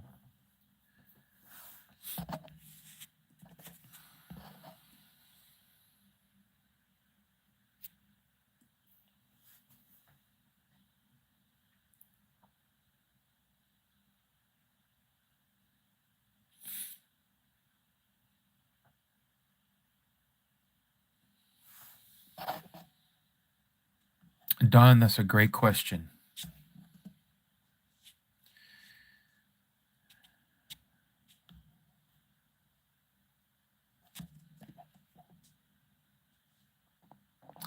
Okay, Michael. So you're saying casting out of a demonic spirit when Shaul casted out a demonic spirit. So again, we know that casting out of demons is to be done in Yahusha's name. That's different than rebuking. Rebuke is a strong correct. All right. So it's different. Rebuking and casting out a demon is two different things.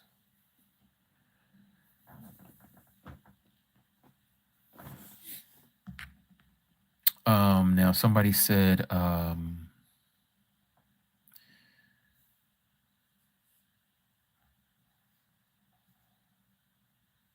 let's see here. Why did the Talmudim not recognize Yahusha? That's what it was, Don. Okay. So why didn't they recognize? Well, in that passage, and I can't remember exactly which Basora it was, if you can have us go there, but he cloaked himself before them.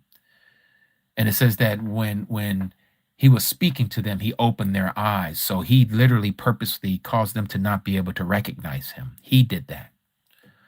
And then when it was moment that he wanted to reveal himself, he then allowed them to see who he was.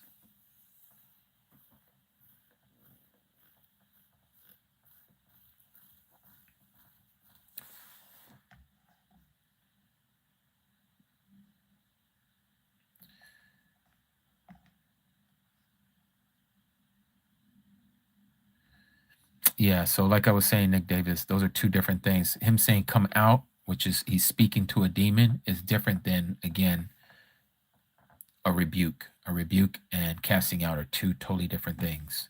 He has given us the ability to speak to demons, to cast them out.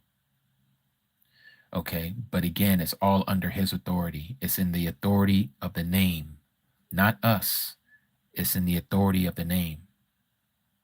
Thank you, Mr. Kane. Luke 24:27, yes.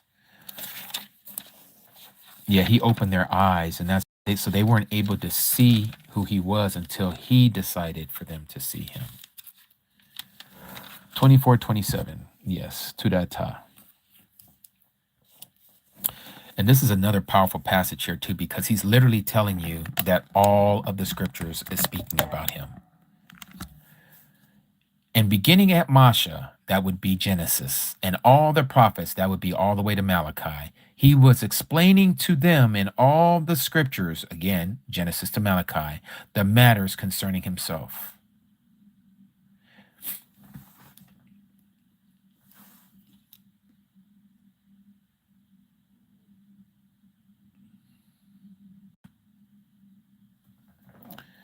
And so it's verse 31 here, it says here, and their eyes were open and they recognized him, and he disappeared from their sight. So it was up until that point, they had no idea that they were talking to the Messiah until he opened their eyes and they recognized him. And just when they recognized him, he disappeared. Boop. Just like that. They're and this is what they said to each other afterwards. And they said to each other, was not our hearts burning within us as he was speaking to us on the way? And as he was opening the scriptures to us, or opening the understanding of what the scriptures meant? All of this is letting you know, again, he's talking about himself, that he is what was written in the scriptures. He is the messenger of Yahuah. He is the one who was wrestling and not who I heard somebody say that, what was it, Enoch or somebody was wrestling with Jacob in the thicket of, man, come on, stop it. Even Yaqub said, he called the place Pina'al, which means I've seen the face of the mighty one. He didn't say I saw the face of Enoch.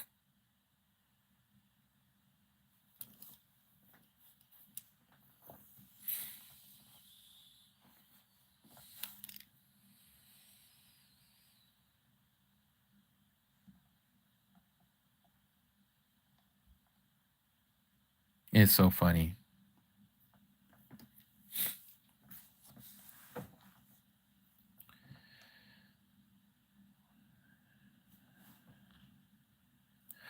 David, you say why? You say you're curious. Why is today Shabbat with y'all? honestly ask. Okay, so I appreciate you asking that question. It has to do with the true calendar. You see, the calendar that we've been given, which is connected to the Gregorian calendar, they use Sunday, Monday, Tuesday, Wednesday, Thursday, Friday, Saturday. That is the product of Rome. If you go back and you look at the history of the Roman calendar, there was a time when they had a 10-day week calendar. Like literally there was 10 days before it started over again. And then they changed it to 8 days. And then they changed it to 7 days. 7 days is the one that we're on now, the Gregorian calendar. Well, with all that being done, it was already prophesied that we were going to lose the true calendar. That true calendar was restored to us when we found the Dead Sea Scrolls, specifically the scroll of Jubilees and the scroll of Enoch.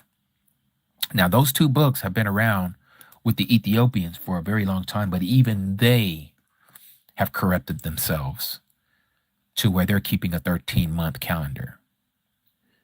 Where did all of this come from? It came from these people who call themselves Jews and are not Jews.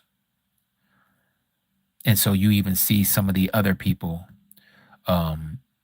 those that find themselves in certain areas of Africa who can trace their lineage back to the children of Yasharal.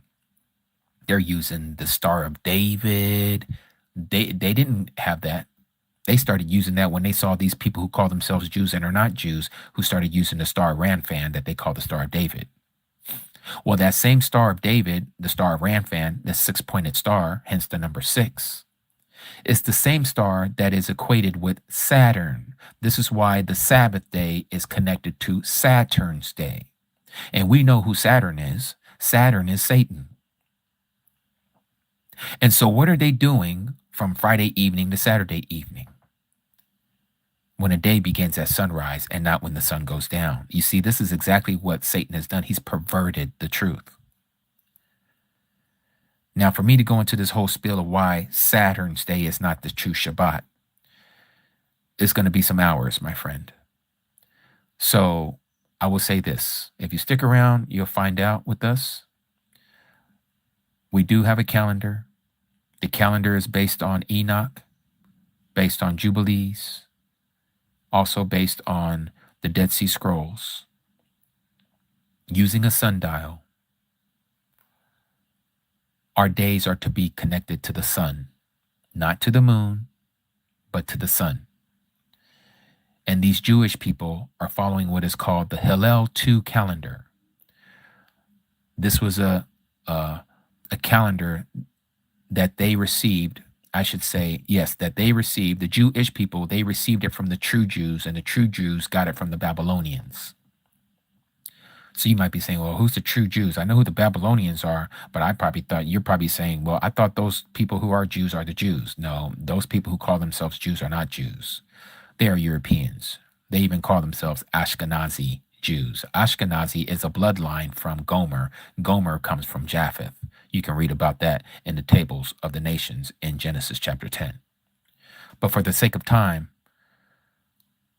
they received the Talmud from our ancestors, the melanated true Jews who were taken into captivity into Babylon back in the 560 BC era by Nebuchadnezzar.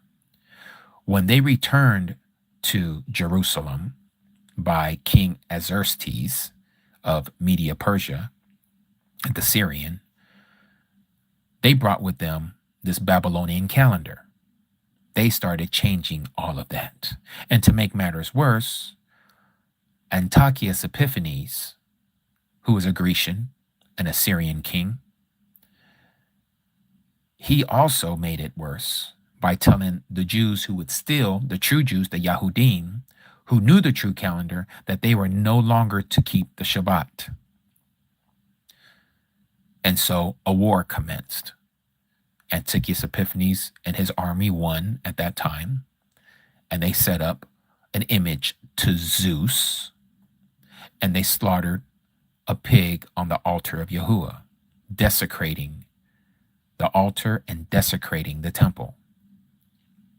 Well, the Maccabean revolt happened after that. So Maccabees and his sons, you know about this story. This is where we get Hanukkah. Hanukkah, which is the rededication, which is actually Ha-Kanak, which is the same word as Enoch or Kanak or Kanuk, means dedicated, rededicate, dedicate, the dedication, the festival of lights that they renamed that you find in the New Testament. All of this caused confusion with the calendar. This is why John the Immerser, also known as John the Baptist, and his disciples, who would later become the disciples of the Messiah, they separated themselves from the temple. John, who was legitimately supposed to be the high priest that year, he was out there immersing people in the Jordan River. They were keeping the true calendar. This is where we get the Dead Sea Scrolls from. The Messiah did not go from Nazareth straight to Jerusalem to be anointed by the high priest Caiaphas. He went to John. Why to John? Because John's dad, Zechariah, was the high priest before him. And the priesthood follows father to son, father to son, father to son. So the Messiah went to John the Immerser to be immersed, to be anointed as the true Mashiach. So they were keeping the true calendar. This is why you keep reading in the New Testament. And it came to the time of the festival of the Jews, the high day of the Jews. Why didn't it say the high days that was given to Masha? The high days, the appointed times of Yahuah. No, it says it was the time of the Jews because they were on a different calendar.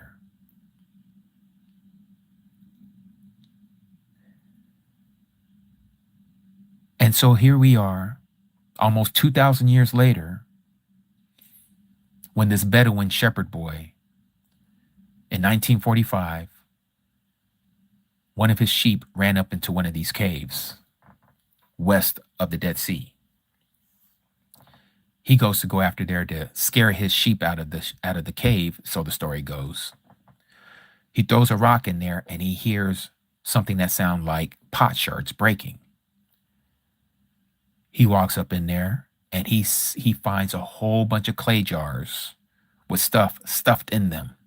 He runs back out, gets his dad. They come over there and he shows his dad what he sees. And the rest is history.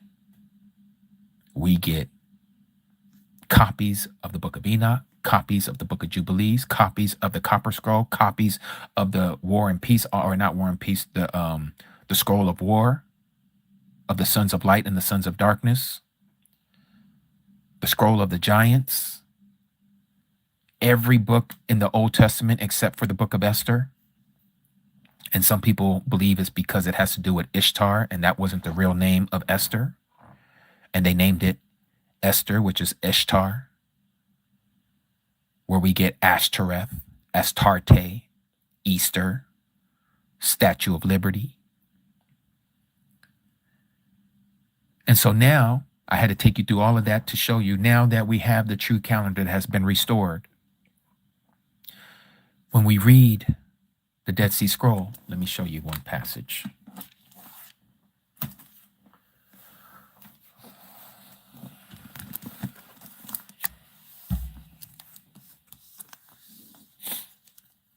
Here you see before you the complete Dead Sea Scroll in English, translated with an introduction by Giza Vermes.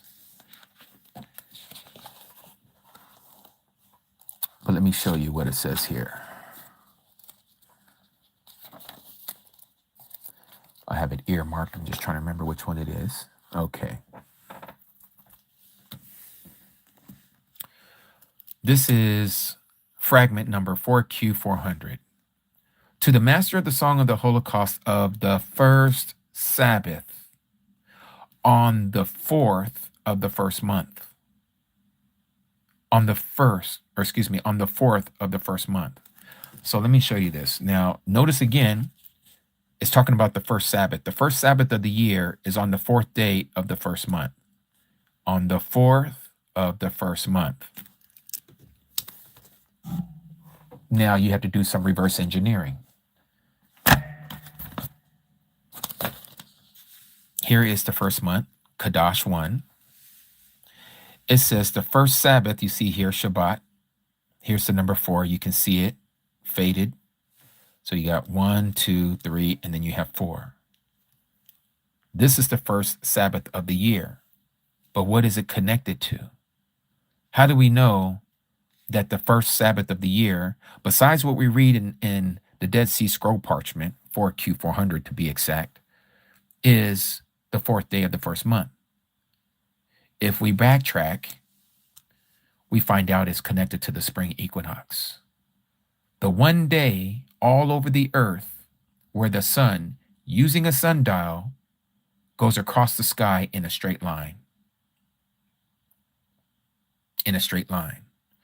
When you know that day, the 4th day of that month after the equinox, that's going to be your first Sabbath. Why is it 4 days later? Because of what it says in Genesis chapter 1, verse 14 to 19. Let me take you there.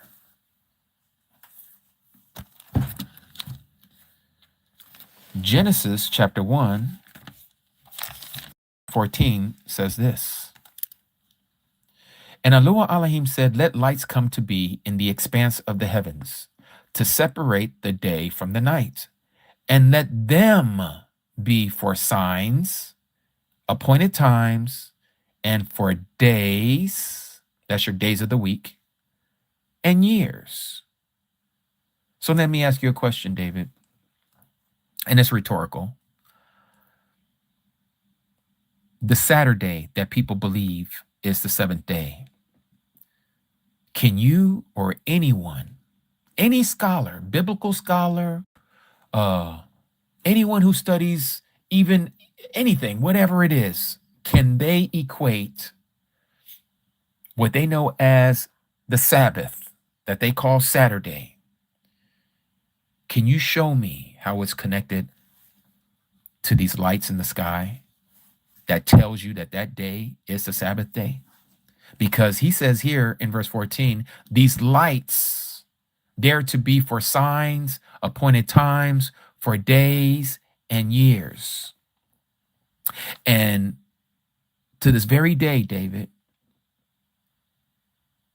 no one, you say yes, you can show me that Saturday is connected to the sun. Can you show me that? How do you know that what you know as Saturday is the Sabbath day using the sun, the S-U-N? You can't, right? Okay. I misunderstood when you said yes earlier. Exactly. That's the point, right?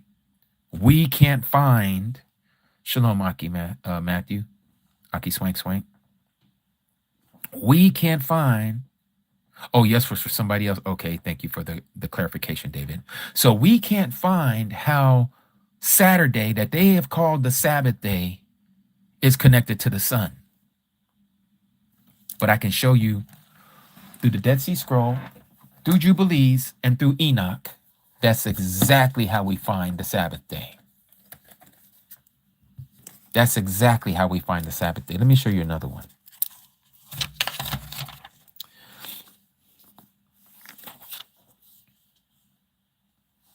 Look at this right here. This is fragment number. Excuse me, I was about to say fabric.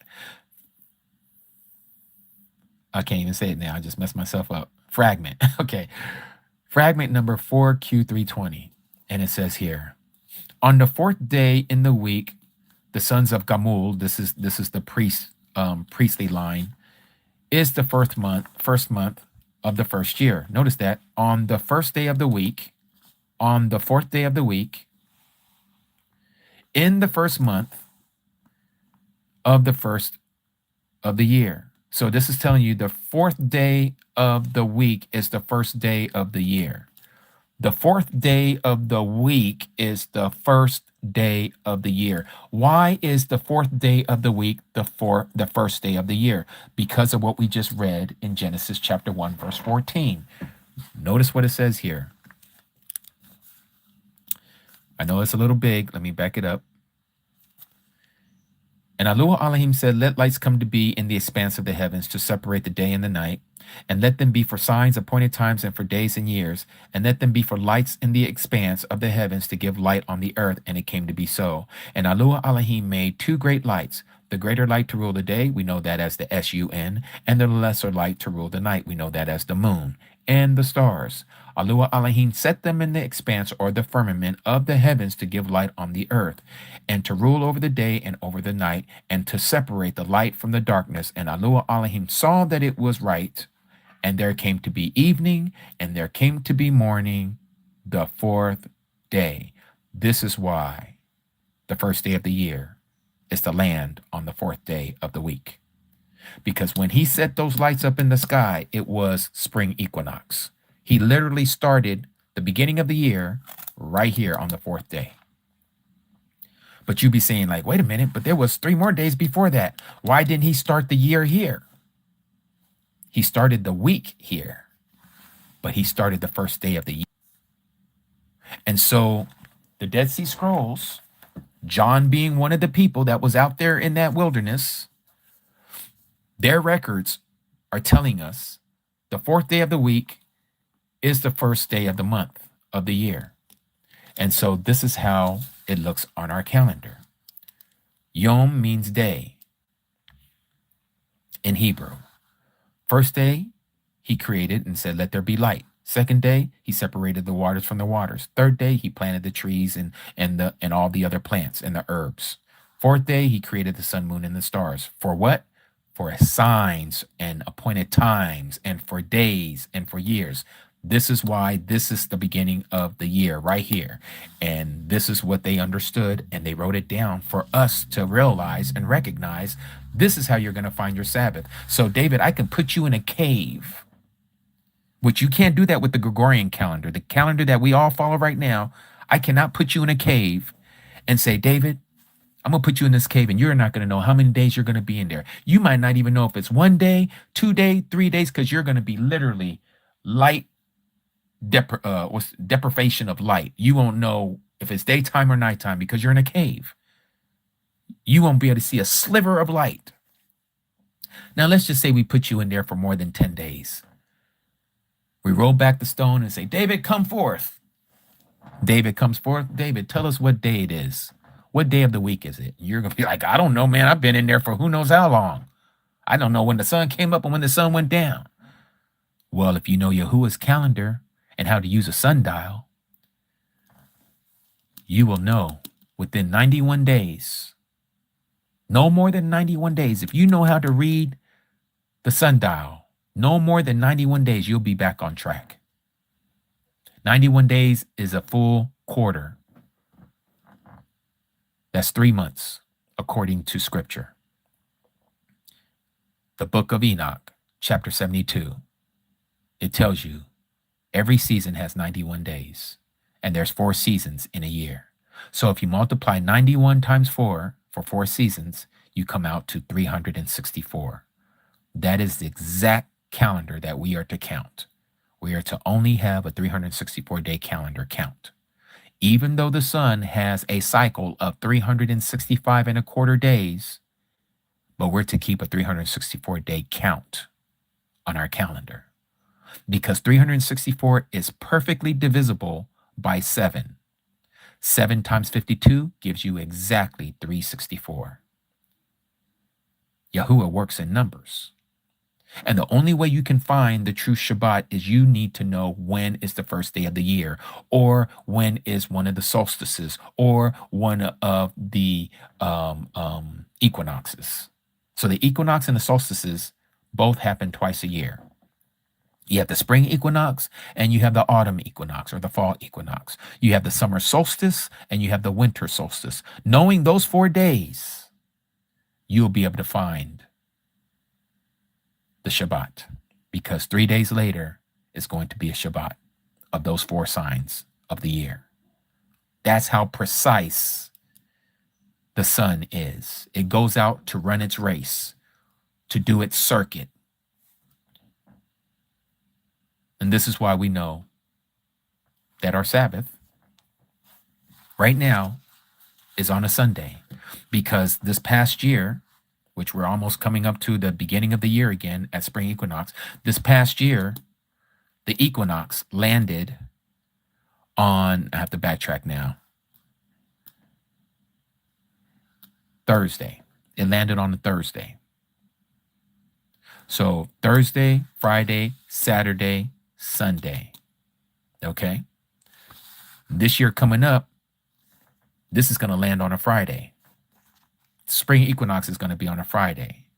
Saturday, Sunday, next year, after the spring equinox, our Shabbat is going to move to a Monday for the next 52 weeks until the next spring equinox. It's going to be on a Monday on the pagan calendar. So now you would say, but why is it moving? It's supposed to move. We have a dead calendar called the Gregorian calendar. Everything is stagnant. But you see, when Yahuah does things, everything that he does is alive. His calendar is not flesh and blood. It's not walking around speaking. It's speaking to us differently. But it moves with the sun, the moon, and the stars. That's the whole reason why he created the sun, moon, and the stars. It was for what? For signs, appointed times, for days, and for years. But we have been given a dead calendar by dead people who are going to be the walking dead, who are going to be thrown into the lake of fire. And Satan was the one who gave us his dead calendar. And hence, that's what we're all following right now. So that is a quick run-up of why we know that we're on the true calendar. And we thank our Abba Yahuah for revealing it to his people once again, so that we can keep the 4th commandment. You see, you can't keep his 4th commandment if we don't know the true calendar. You got people saying, oh, the day starts in the evening. You got people saying it's from Friday to Saturday. You got some people thinking it's Wednesday every Wednesday, and they're going to keep it like that. You got people who are following the moon, saying that it changes every 28 days. It's just ridiculous. This is what the confusion is all about, and it comes from Satan. But we're not sons of darkness, nor of the night. We are sons of the day, sons of the light. And we keep a light calendar, not a dark one.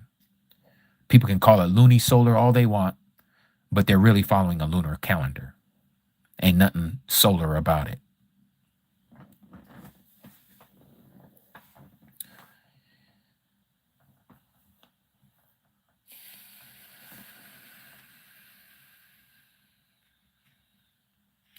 So I guess somebody came up in here. Watchman, you say 28 times 13 equals 64, right? Again, you're following the moon cycles, my friend. Let me show you something, Watchman. I don't know if you want to believe it or not, but let's see if you do. Most of the time, people who are lunatics, they can't listen because they are lunatics. They don't want to believe it because they think they have to follow the moon. But let me show you the Book of Jubilees. Let's see if you believe what I'm about to read to you. This is the test. Let's see if you fail. First of all, let me take you to Jubilees chapter 2.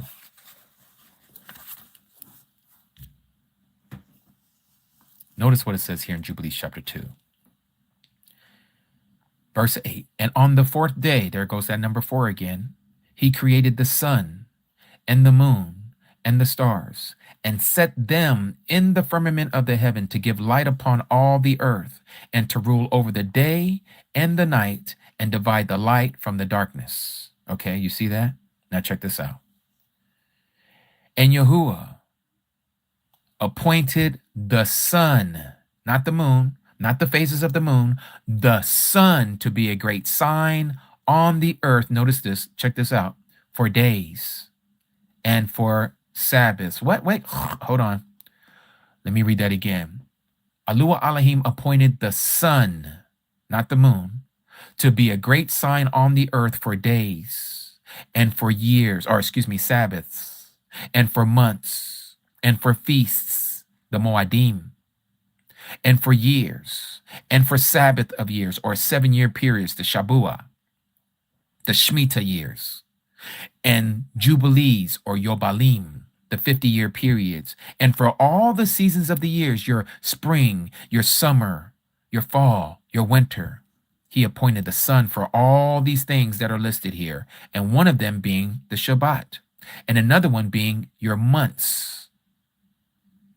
Well, the sun, and not the moon, the sun gives you 12 months perfectly. 30, 30, 31, 30, 30, 31, 30, 30, 31, 30, 30, 31. That's 12 months. 364 days. Nowhere do you see here that it talks about the moon. I'm going to show you what it says about the moon and why we're not to use the moon to calculate our months, to calculate our Sabbaths, or to use it for our feast days. But again, some people just don't want to hear the truth, and they want to continue to follow the lie.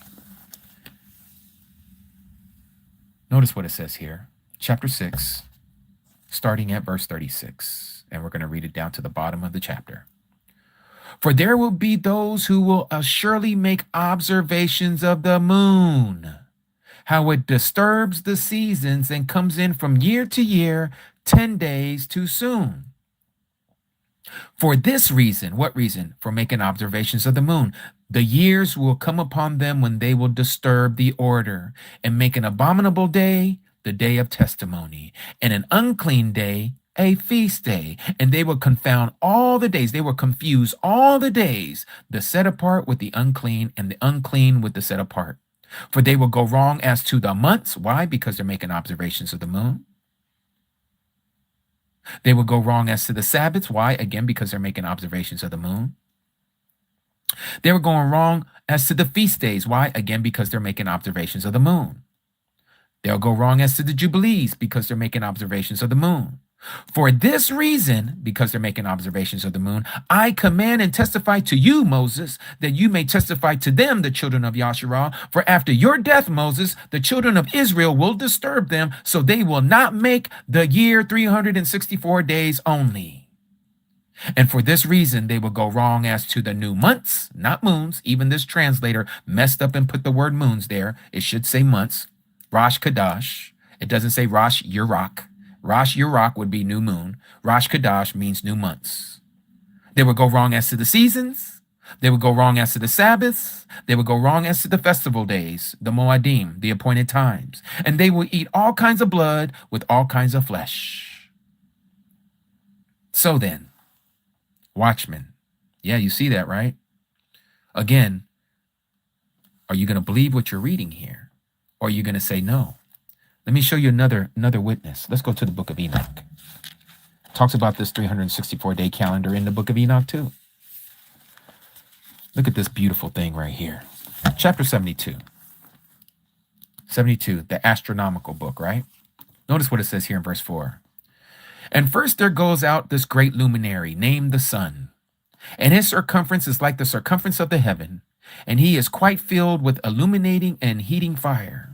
The chariot on which he ascends, the sun, the sun ascends, the wind drives, and the sun goes down from the heaven and returns through the north in order to reach the east, and is so guided that it comes to the appropriate portal and shines in the face of the heaven. In this way, he, the sun, the sun, rises in the first month. Notice it says the first month. In the great portal. What portal? Which is the fourth portal. That is the fourth portal of the sixth in the east. In that fourth portal from which the sun rises, or that which the sun rises, in the first month are 12 window openings. That has to do with the season, the heat and the cold and all of that. Verse 8, when the sun rises in the heaven, he comes out through that fourth portal. Notice the number 4. Remember, we start the year on the 4th day of the year, okay? But it's also coming out of the fourth portal.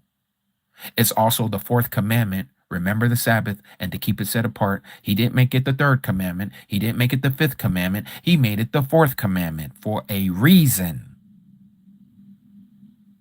So we know that it is the sun. And when did he make the sun and the moon and the stars? On the 4th day. So not only is the sun created on the 4th day, but it's coming out of the fourth portal. And not only is the sun coming out of the fourth portal, but we connect it to the Sabbath, which is the fourth commandment. Can you say, what? Amazing, isn't it? So here we see that this is the first month. It comes up 30 days. Right here. When the sun rises in the heaven, he comes out through that fourth portal, 30 sunrises, 30 bakors. Then he goes to the next one. Talks about the second month. And it says the same thing. And the sun rises from that fourth portal and sets in the fourth portal and returns through the fifth portal in the east for 30 sunrises. That's the second month of the year.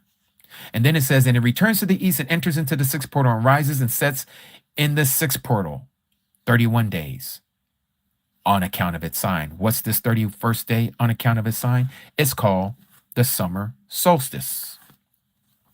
Okay, it's when the sun, if you live north of the equator, it's the highest the sun will be up in the sky at midday. It's at its height, the zenith. Okay, the pinnacle is at the very top. And it degrades from that point going towards what we know as winter. Okay, that's when the days start to become shorter and the nights become longer. So that is the third month. And then it goes and it speaks about another 30 days. That's the fourth month. And another 30 days. That's the fifth month. And then another 31 days on account of its sign. That's the autumn equinox. Visible all over the earth. That's the sixth month. Then you have the seventh month, 30 mornings. Then you have the eighth month, 30 mornings. And then you have the ninth month, 31 mornings on account of its sign. What is that? The winter solstice.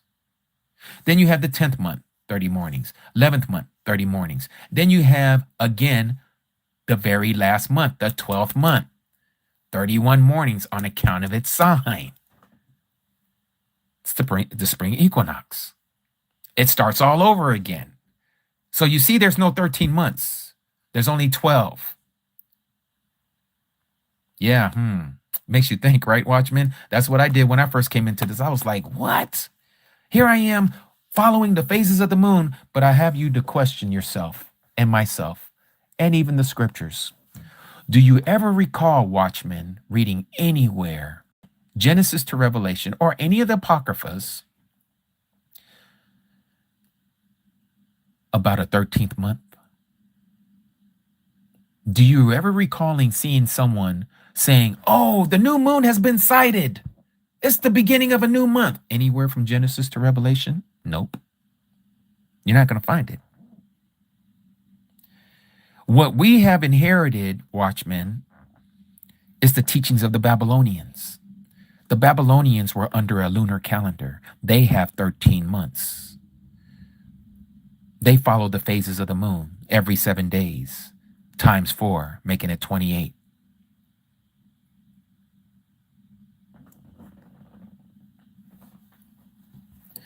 And just like Yasun the Nazarim says, very clear, we see the number 12 many times. There are 12 constellations. There are 12 sons of Yaqub. There are 12 disciples. There's going to be 12 fruits on the tree of life that's going to bear fruit every month.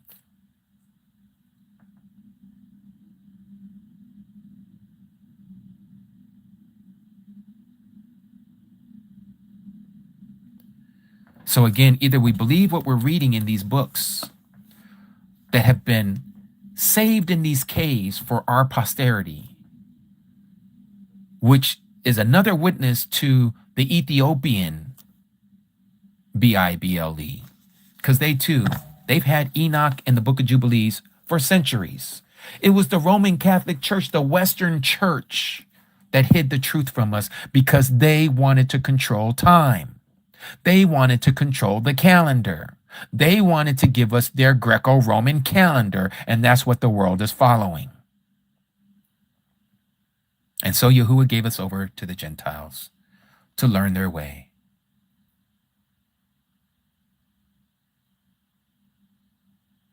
This is why we're here, Watchmen. Is to open up these lies that has been told to us throughout the centuries, and he has now restored it unto his people. It's not me. I'm no one special. None of us in here are special other than that he loves us and we're special to him. So when I use the word special, I'm just saying that I am of no means of a person that's smart. I am not a person who went to a theological seminary, because if I did, I would be teaching you Christianity. I would have told you that the Messiah was raised on a Sunday. And he wasn't raised on a Sunday. He was raised on a Shabbat, at the very beginning of Shabbat. But they lie all that, and they change the words, and they get you to believe what they want you to see. But if you understand what he told us, he said, no sign shall be given you except for the sign of Jonah. As Jonah was in the belly of the fish for 3 days and 3 nights, so shall the image of Adam be in the belly of the earth for 3 days and 3 nights. And I can show you from the true calendar, his word was true. Let me show you this. Passover. Many people were like, oh, he died on Passover. He did die on Passover, but the Passover carried on over into the 15th. The Passover was to begin at evening. The day begins when the sun comes up. But this feast, Pesach, starts in the evening, specifically at evening. He wasn't unalived on this day. Remember, Matthew chapter 26, he ate the Pesach with his 12 disciples, and one of them was going to betray him. He was taken that night to Caiaphas, to the Sanhedrin. The next day, Caiaphas handed him over to Pontius Pilate.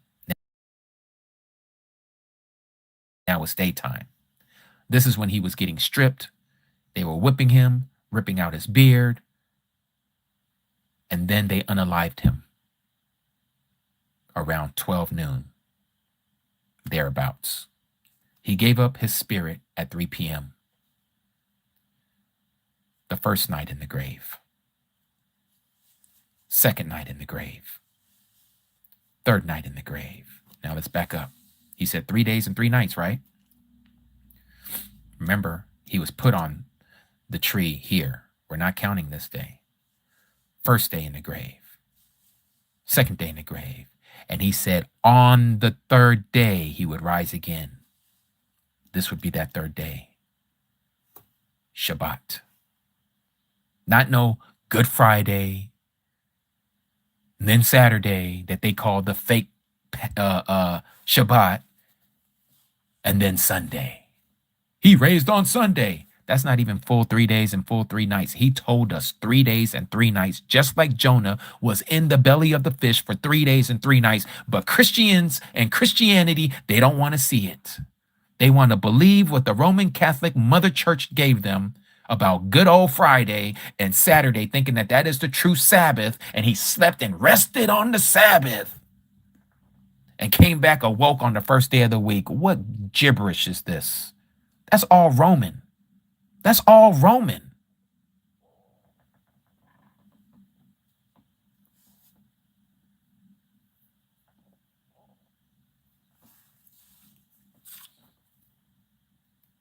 He came out that grave at the very beginning of Shabbat.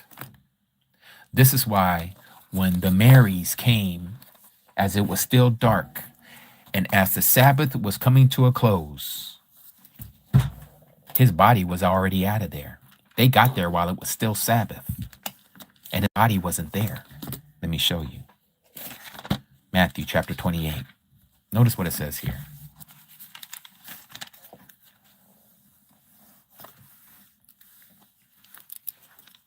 Matthew 28, verse 1. But late in the Sabbath, as it was dawning into day one of the week, right there, when you read the King James Version, they mess you up. Let me show you. Let's go to King Jimmy. Let's see how they twisted the words, the lying pens of the scribes, as it says in Jeremiah chapter 8, verse 8. Look at this here. Would you look at this? In the end of the Sabbath didn't end yet. They want you to believe that the Sabbath end because they want you to believe in the S-O-N, who is the S-U-N, and they are solar worshipers. That's why Resurrection Sunday is always on a Sunday. Let me ask y'all a question. Is your birthday always on the same day of the week? If you was born on a Tuesday, when your birthday comes around, is it always on a Tuesday? No. Then how in the world was the Messiah resurrected every Sunday of every year? Doesn't even make sense, but we don't think outside the box. We just continue to believe what they done fed us because we're just like sheep, dumb as rocks, and we're just going to follow what they tell us. Okay, he was raised on a Sunday. Oh, no, we don't call it Easter anymore. We know that's pagan. We call it Resurrection Sunday. You still wrong. You still wrong. Because it didn't happen on a Sunday. And it's not every Sunday that the Passover lands on a Sunday. So they lied to you. They changed the wording here. And they put again, in the end of the Sabbath, as it began to dawn towards the first. Which one is it? You can't say that it's the end of the Sabbath and at the same time you're saying as it began dawn towards the first day of the week. Either it's the first day of the week or it is still Sabbath. Which one is it? You can't say that the Sabbath is over and it is about to become the first day of the week. What's this gap here? What is the gap between the Sabbath and it began as it began to dawn? Doesn't make sense. Because King Jimmy done lied to you. Just like Christianity done lied to us. So again, true translation, but late in the Sabbath, as it was dawning into day one of the week, Miriam from Magdala and the other Mary came to see the tomb. When did they come? Late in the Sabbath. It was about to dawn to the first day of the week, meaning the day begins when that sun comes up over the horizon. Once that sun comes over that horizon, you are now done with that day and you're going into the next day. This is exactly what you see in Genesis. Let me take you there. Verse 5, and Elohim called the light day, and the darkness he called night, and there came to be evening. That's a process of time. The evening wasn't the beginning. It came to be evening. That means something happened before the evening came to be. Those of you who remember your English class, came to be is a prepositional phrase. Prepositional phrase meaning that it's prepping you to what is about to occur. What is about to occur? The evening is about to occur. It came to be evening. So that means something happened before evening and it came to be morning. Notice it ends in the morning. It doesn't say, and it came to be evening and then it came to be evening one day. If it was evening to evening, then you would have an argument that the day begins in the evening and it ends in the evening. But that's not what it says here. It says it came to be evening. Come on, remove the spell, remove the spell off of your eyes. You see that right there. It came to be morning. Day one was complete. The day ends in the morning. And right after that sun comes up, the second day begins. That is the work. He split the waters from the waters. And it came to be evening. He was done with his work. Just like when you're done with your work, you don't put in your 9 to 5. It came to be evening. It's time to clock out and go home. Then once you get home, you eat your dinner, you take a shower. It's time to rest. It's nighttime, not evening. It is now night. It's darkness. And while you're sleeping, now it's coming to be morning. Now you're going to wake up, get dressed, and you're going to walk out that door as that sun is coming up over the horizon. Now you're going into day 2. Same thing right here, Matthew chapter 28, verse 1. But late in the Sabbath, meaning that the Sabbath is about to end, the sun is getting ready to rise, dawn to the first day of the week. The Messiah was already gone. They said that the stone was already rolled back and there was an angel sitting on it. He said, don't be afraid. I know who you're seeking. Yahushua, who was impaled. He is not here. When did this happen? Late in the Sabbath. So sometime before late in the Sabbath, Yahushua came out that grave. He came out that tomb. When did he come out that tomb? Just like we have been foretold at the beginning of the millennium. The millennium, a day is 1,000 years, 1,000 years is a day. He spoke the end from the beginning. Every day of creation is symbolic of 1,000 years of human history. After 6 days, after 6,000 years. What is after 6,000 years? We go into the millennium. When are we resurrected? At the middle of the millennium or at the end of the millennium? No, we're resurrected at the beginning of the millennium. That is called the day of Yahuah. You pagans call it the Lord's Day. We don't use that terminology because we don't call our creator Baal. Baal is Lord. Lord is Baal. That's not his name. He is not the Lord. You got many lords, like a landlord or the House of Lords in Great Britain. You know what I'm saying? Lord Balfour, who gave these fake people who call themselves Jews and are not Jews a so-called promised land, a home that they call the state of Israel. Yeah, James Balfour. He is called the Lord Balfour. Huh? Lord Rothschild. You heard of the Rothschilds. They all call themselves Lord. Lord Rothschild.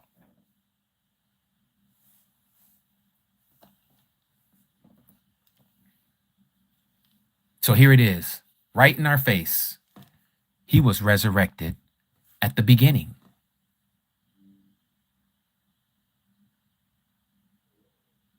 How beautiful when you see the truth right in your face. Again, we've been lied to about the calendar. And even though this ain't about a calendar study today, I'm just showing you just some of the things that we have been lied to about his resurrection, when he was resurrected, how this all happened, when it occurred. If you walk it through from Matthew chapter 26 all the way to Matthew 27 or 28, you'll see the 3 days and 3 nights, clear as day. But they don't teach you that because they're going to tell you, oh, well, the Passover was Friday evening when the sun went down.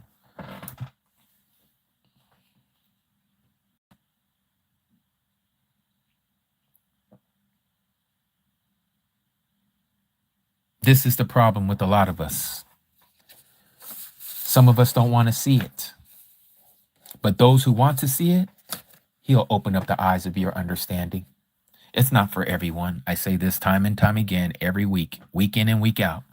The only ones who are able to see this is when he opens your eyes to see it because you are hungry for the truth. If you're not hungry for the truth and you're stuck in your tradition, he ain't going to give you eyes to see nor ears to hear. Because if he does, then he has to save you. But since he's not going to open up your eyes and open up your ears, you are not going to be saved. So I would probably, if I was you, for those of you, you know who you are, who are stubborn and stiff-necked, hard-headed. You might want to get down on your stiff knees and you want to bend that back and you want to prostrate yourself before him, asking him humbly to show you the truth. But it's not going to be fun on that day. When you've been walking around thinking you knew the truth all this time, only to find out that you have been deceived. There's no excuse for being deceived. You did it to yourself. Just like Adam. My wife deceived me. No. Don't blame it on Yahuah. Eve is not your problem.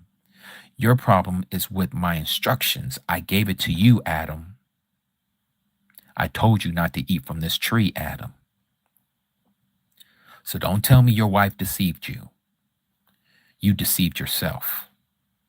And so it is with everyone who wants to be led by a blind guide. You want to hold their hand? You want to hold the hand of your preacher, your teacher, your minister, your reverend, your evangelist? By all means, go right on ahead and clench those hands. Hold them with both hands. Maybe you won't fall into the ditch with them. But you will. Because the blind leads the blind and they both are going to fall into the lake of fire.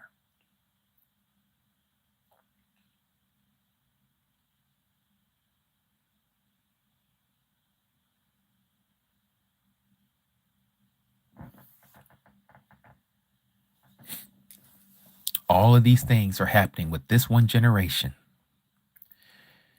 And I am looking so forward to the day that he cracks that sky, when all this mess is going to be done. This world is literally sitting on a powder keg. And Abba Yahuah is about to allow it to be unleashed.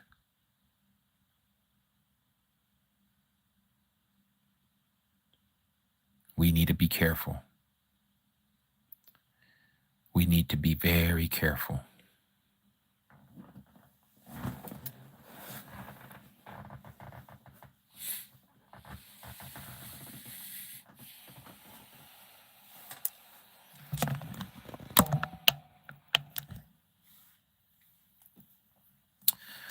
All right, so we got about wow, that time has gone by so fast. I could have just sworn I said we had an hour and a half to go. Here it is. We only got about 30 minutes left. It's amazing how fast time goes on Shabbat. It seems like we just come together and the next thing you know, it's over.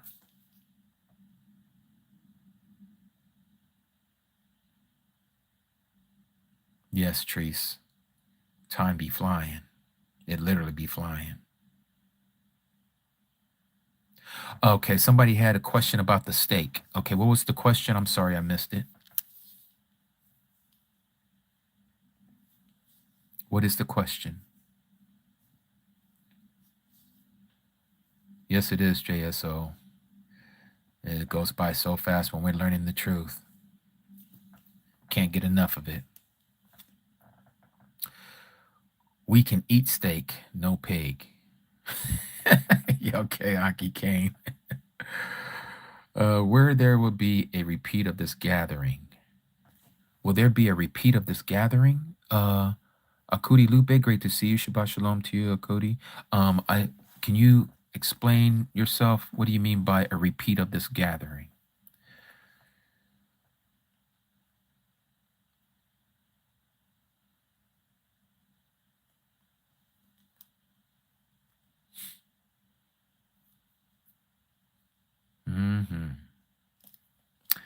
Oh, while we're waiting for this information, he was asking if, oh, that went by so fast.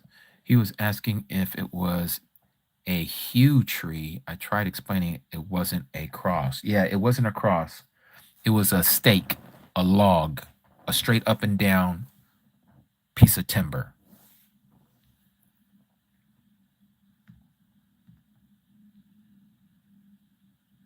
Well, let me show you this way. Let's go to the Strong's Concordance. Yeah, let's go there. And let's go to Matityahu, also known as Matthew.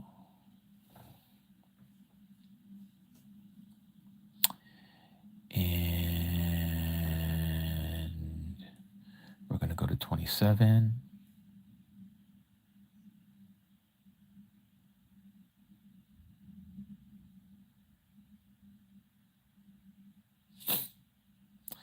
And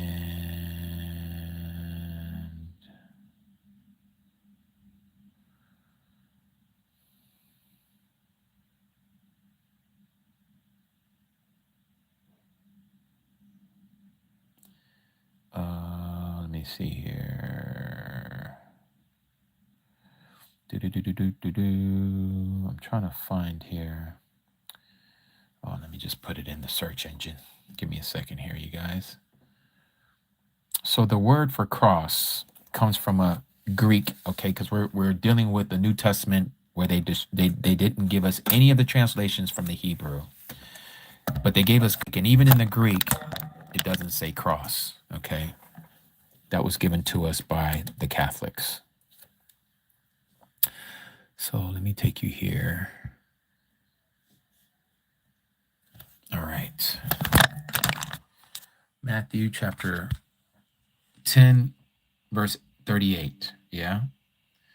So let me show you here. You see where it has cross? G4716. Greek number G4716. You see that right there?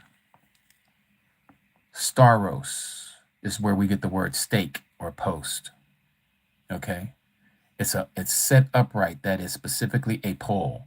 Now they put here, or a cross, an instrument of capital punishment, figuratively exposure of death, that is self-denial, by implication, the atonement of the Christ, and then they put the word cross. But all throughout the scripture, it said that Sheba and onyx, stop it. Or I should say hazel, not Sheba. Hazelnut. Okay. We just read earlier from Galatians, and I want to show you this because it was literally quoting how the Messiah was going to be unalive for us. Messiah redeemed us from the curse of the law, having become a curse for us, for it is written, cursed is everyone who hangs upon a tree. He was hung upon a tree. Now, when you think of a tree, you're thinking of, it's got branches, it's got leaves. No, it's talking about where the law comes from. It comes from a tree. Okay. This is quoted from what you know as Deuteronomy chapter 21, verse 23. Right? Now, in the King James Version, let me show you this, because that was out of the scriptures. Let's go to King Jimmy. Galatians before Ephesians, chapter 3, okay, verse 13.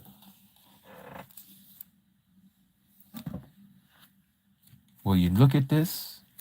Where did I just put my, there it is. The Messiah has redeemed us from the curse of the law, being made a curse for us, for it is written. Notice they're quoting again. It is written, cursed is everyone who hangs on a tree. He wasn't on a cross. The cross is the pagan symbol. That is the image of the beast. The cross was given to us, David, by Rome. This is why Constantine said, in this image, in this sign, you are to conquer. This is where you get the Rothschild. Rothschild is a German word, okay? It's a German word where we get the Yiddish language. Roth, red, child, shield, red shield.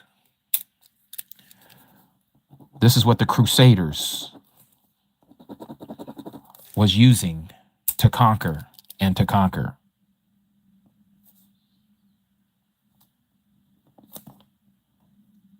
This was their shield.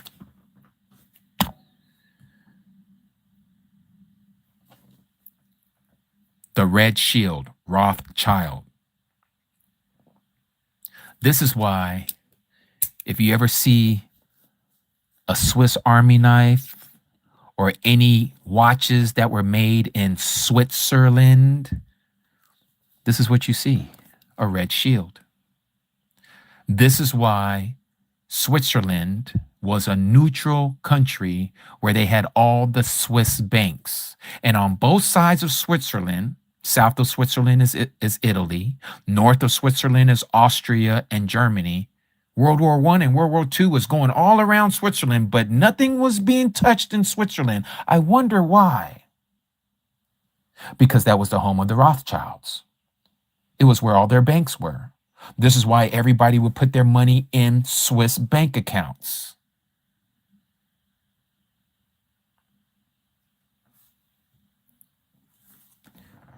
So you might want to rethink the cross. The cross is the image of the beast. And Christianity has taken it upon themselves to make for themselves an image that defies the second commandment. You are to not make any graven idols or images, anything above in the heavens, anything here upon the earth, a cross, or anything under the earth. You are not to bow down to them nor worship them. And go into every Christian church on a Sunday or a Wednesday, and what are you going to see on the pulpit, behind the stage, on the steeple, on their houses, on their skin, on their rearview mirrors? You're going to see the image of the beast, the cross.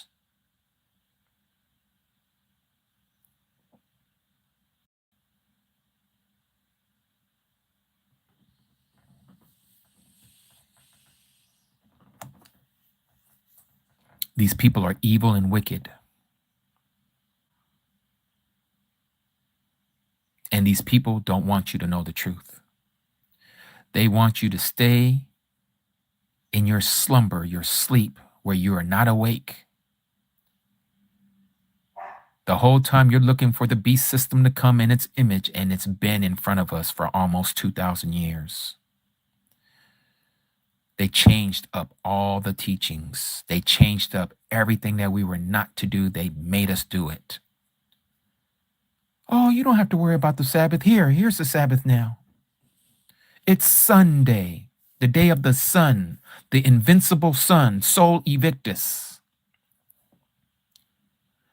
And then the Jewish people tell you, yeah, the Sabbath is actually on Saturn's day, connected to the six-pointed star. Why do you think Saturn is connected to Sabbath day? And then they say, oh, well, in 120 different languages, all of their seventh day has a form of Sabbath in it, like Spanish, sábado. They're just telling you the name of the seventh day, but they're using that name and connecting it to the 7 days of the week of the Roman system. Yes, the seventh day is Sabbath, but it's not the way you're keeping it. And all those other 120 languages that have Sabbath in their seventh day, they're using it the wrong way because they're counting it with the Gregorian system, saying that Sunday is the first day and Sábado or Saturn day or Sabbath day is on a Saturday. It's not.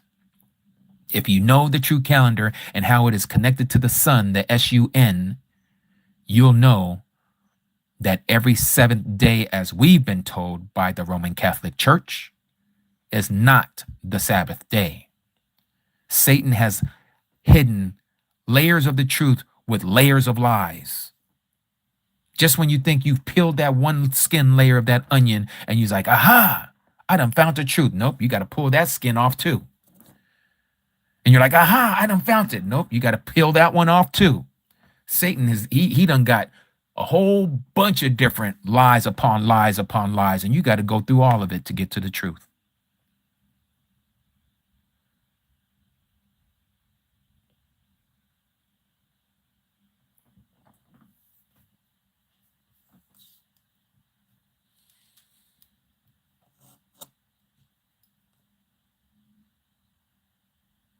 So for those of you who still want to claim and clutch your cross and make the sign of the cross on your face and on your shoulders and on your belly button up to your forehead, by all means, you continue to do your pagan practices, because that is the image of jealousy, according to the book of Ezekiel.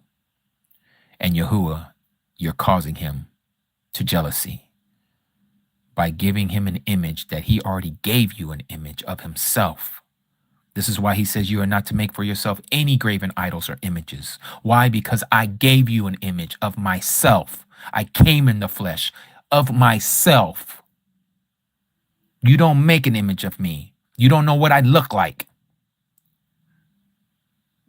And yet you're going to allow the Pope and the bishops and the cardinals and those who are of the Renaissance to tell you, here's your image of the Messiah.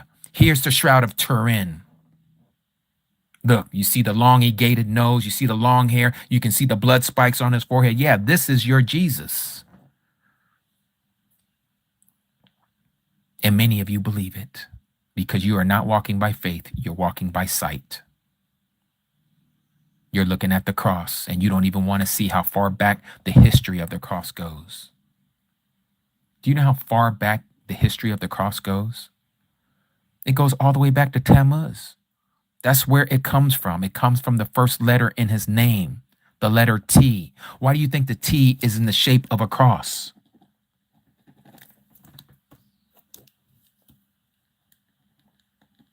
Oh, that should be two M's. Tammuz.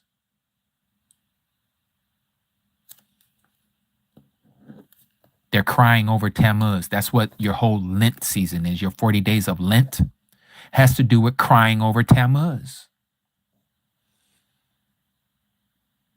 There's nothing new under the sun. And the Catholics picked it up from the Babylonians. And they put that mark on their forehead, the mark of the beast, the image of the beast on their forehead, Ash Wednesday. And they carry it all the way to so-called Palm Sunday. None of this is in Scripture. There's no Ash Wednesday in Scripture. There's no Palm Sunday in Scripture. There's no Good Friday in Scripture. All of that is pagan. And until you remove the paganism out of this teaching, you are mixing truth with lies. You're taking what is clean and you're mixing it with the unclean. And Yahuah says you are not to do that with his word. And yet that's exactly what Christianity does every single day that it exists until he destroys it. That's why John marveled when he saw the woman. What? They took the teachings of the Messiah and they turned it into this? That's why he was shocked when he saw the woman. The woman is the Roman Catholic Church, and she has many daughters. She's the mother of harlots.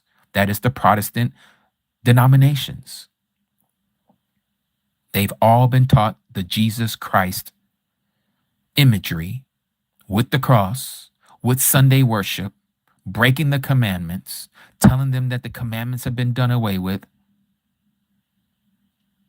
telling you that the first pope, when there is no pope, there's no such thing of that in Scripture, that Peter was the first pope, and they changed his name to Pater. Pater, father, papa. His name is Kappa, which means little stone in Hebrew.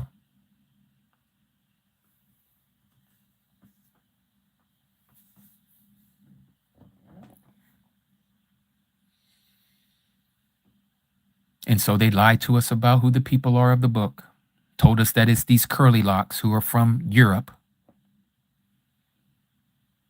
The environment that they moved to tells on them, just like the people who moved down to Australia or South Africa or here in the desert southwest of the United States. They got to put on sunscreen because that's not their place of origin, but they want you to believe it. Then they're going around having to pluck out holes in their skin because they've been laying out like raisins, worshiping the sun, putting on all kinds of oil and stuff on their skin, just magnifying the intensity of the sun. No wonder why they're getting skin cancer.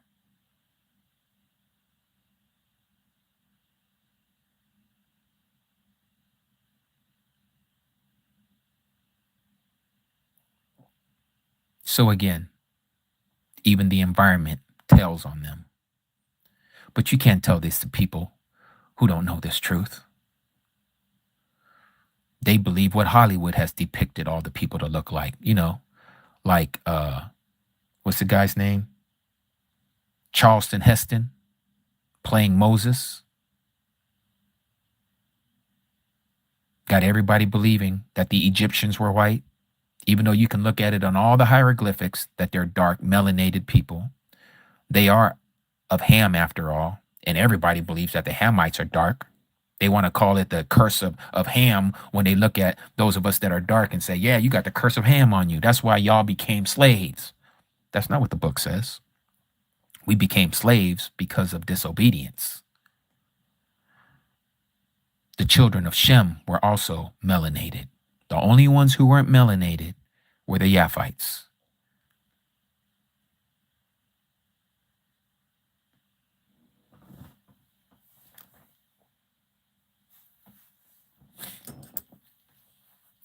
And it doesn't matter what the color of your paint job is, but what does matter is true historical evidence.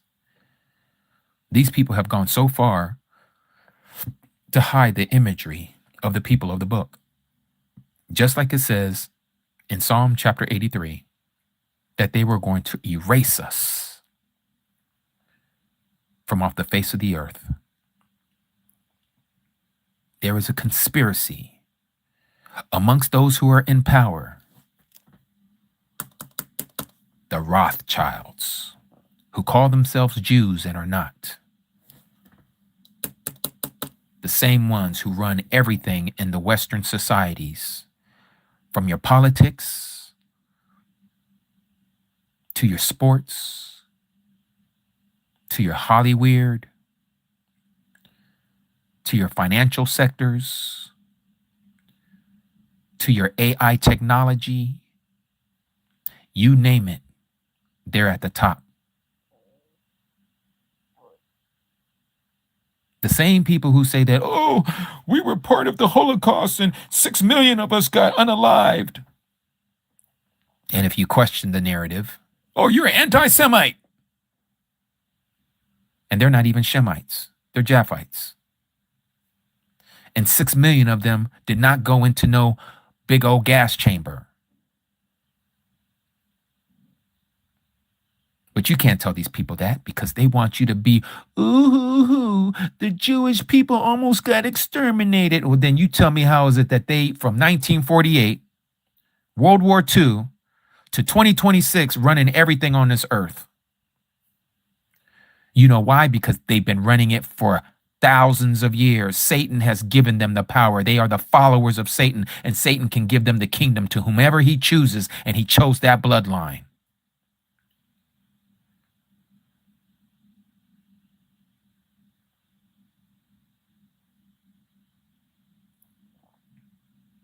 He chose that bloodline. And this is why we have the wordings that we have today. White is right, black is wrong. Black is evil. Dark is wrong. Dark is evil. Dark is dirty. And they're teaching this to kids, and the kids look, and they've done studies on having kids, even black girls, as they call it, black girls, show them two dolls, one that's white or Caucasian and one that is melanated like themselves. Which one do you want, LaShonda? I want the white one. Why did you pick the white one, LaShonda? Because it's pretty. It's taught to them from a very young age what is pretty and what is not pretty.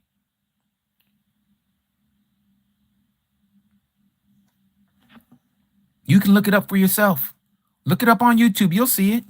There's a woman who did a study on role reversals. We're not talking about male and females. We're talking about black and white, Caucasians and melanated.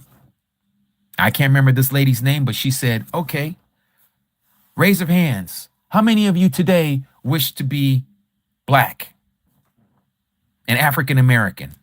She's talking to all these white folks in this audience. Not one of them would raise their hand.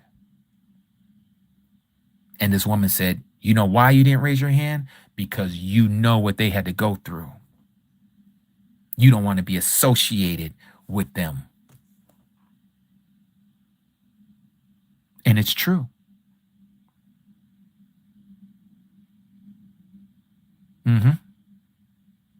This is what they've done.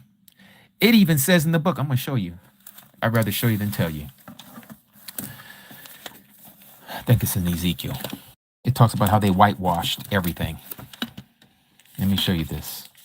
Right in our book. That they were going to whitewash everything. Is it chapter 22? Yes, it is. Ezekiel chapter 22.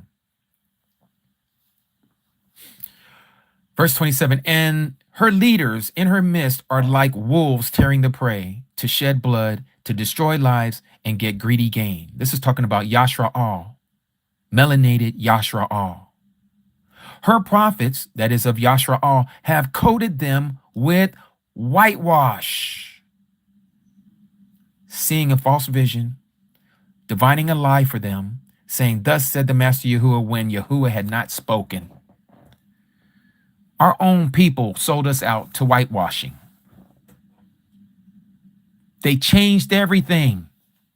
This is why I say the white folks is not our enemy. The white folks is not our enemy. Our own people of the book brought this upon us. Stop pointing the finger at the white T-man, IUIC. You Hebrew Israelites. It's not the white tea man that did this to us. It was our ancestors. Point the finger at yourself. This is what he said that we are to do. Remember. When you confess the sins, the transgression of your ancestors and your transgressions, then I shall be found when you seek me with all of your heart and with all of your mind and with all of your being. Then I shall answer you from heaven. But as long as you blaming other folks for your mess, just like Adam was blaming Yahuah, Eve, you're going to be stuck in your stupor. Stop looking at the white man. The white man didn't put you in this situation. Yeah, he overdid his punishment on you. And Yahuah is going to deal with those people who did that. Not all Caucasians did that. The ones who did it, they got it coming. And the ones who taught that to their children, they got it coming. But the ones who broke that mold, like some of our mishpachah, who have inherited this truth with us, who would accept the name of Yahuah, who would follow his commandments and keep his Shabbat, he says that they shall be accepted as one who was born in native, as a native one. They shall be accepted. But nope, some of you Hebrew Israelites want to go around and say, they're not one of us. Who is you? You have no place to put nobody. Don't matter what you think or what you feel or what you claim. Yahuah says otherwise. He says the foreigner will be accepted if he keeps my Sabbath and he does not go against my agreement, my contract.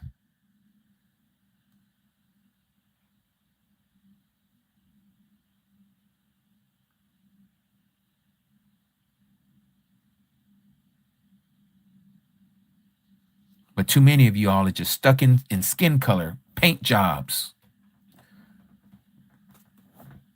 You act as if you had a choice to come out of a womb of a woman who was melanated.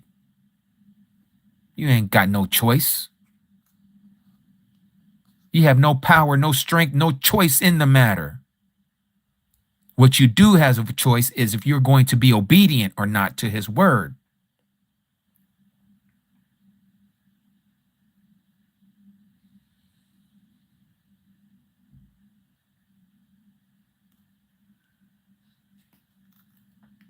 Everything that we share here is backed up by the word. Everything. Everything.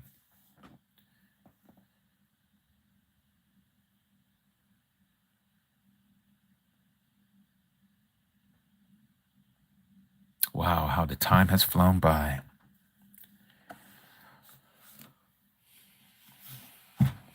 So before I forget, for those of you who are meeting us for Pesach and for the first day of unleavened bread, we need your t-shirt sizes by tomorrow. Tomorrow's the last day, Pagan Day, March 2nd. For those of you who remember, I told you that March 2nd will be the cutoff date. You don't give us your size, you're not going to have a shirt. Or whatever shirt that we have, we hope that it fits. Okay? And for those of you who still have to give us the rest of your funds, not today. We know today is Shabbat. We don't do no money changing. I'm only bringing this up as an announcement. Please make sure you get your money in by tomorrow. Okay?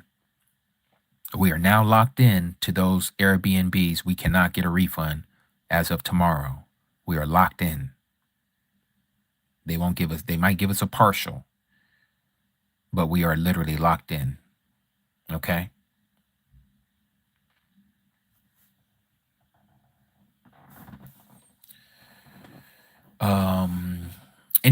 Any other messages or I should say announcements that I forgot that I haven't shared, Akis and Akodis that are in the inner circle that's helping me put this together.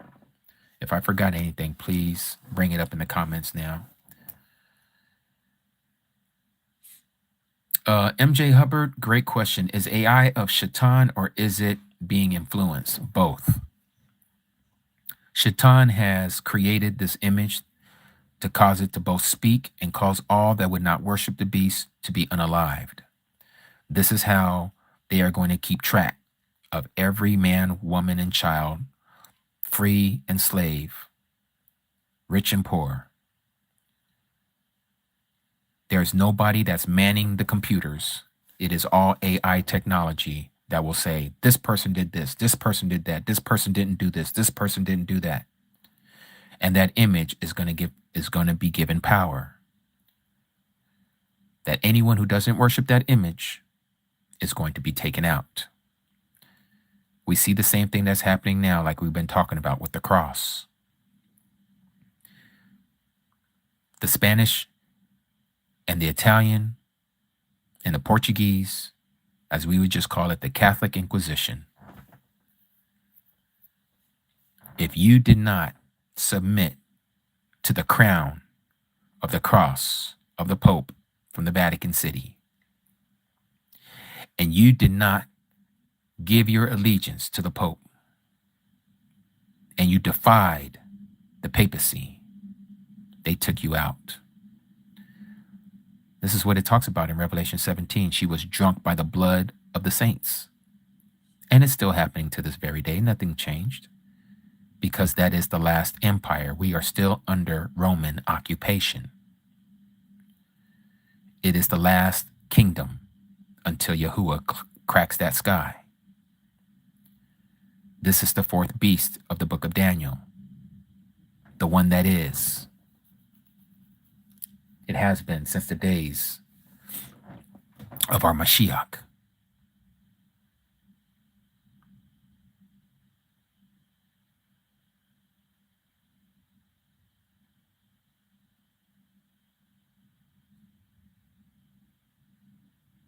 It is a serious situation that we are all finding ourselves in. But again, to those who have eyes to see, they're going to hear this message. Those who have ears to hear, they're going to receive this message. It is those of you who are still caught in the spell of Christianity and Islam. The wood and the stone, the wooden cross and the copper stone.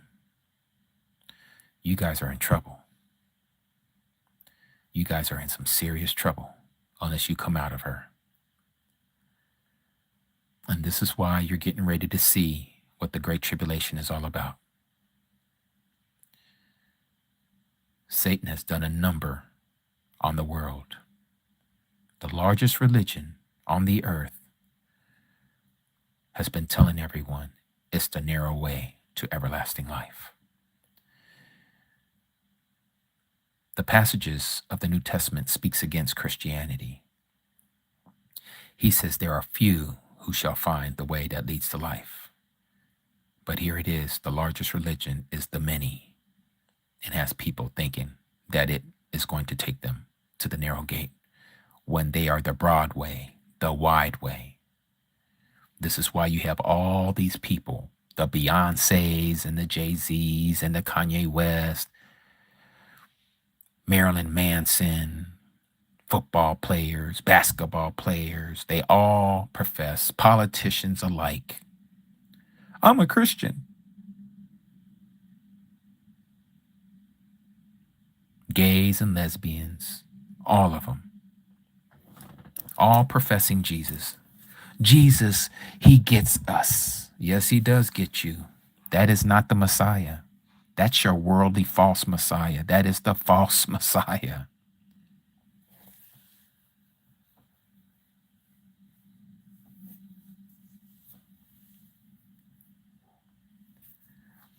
I'd like to thank my Lord and Savior Jesus Christ for allowing me to be able to shake everything that I got and get up here and talk to all of you people of the Grammy recipients. If it wasn't for Jesus, I wouldn't have been able to do this, to be able to curse and hang everything out from everything that I got, all my curves and everything that's shaking.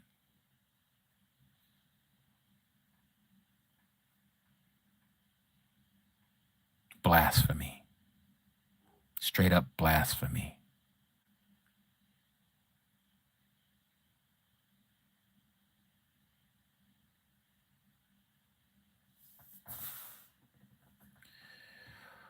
Well, Miss Baka, We have come to another end.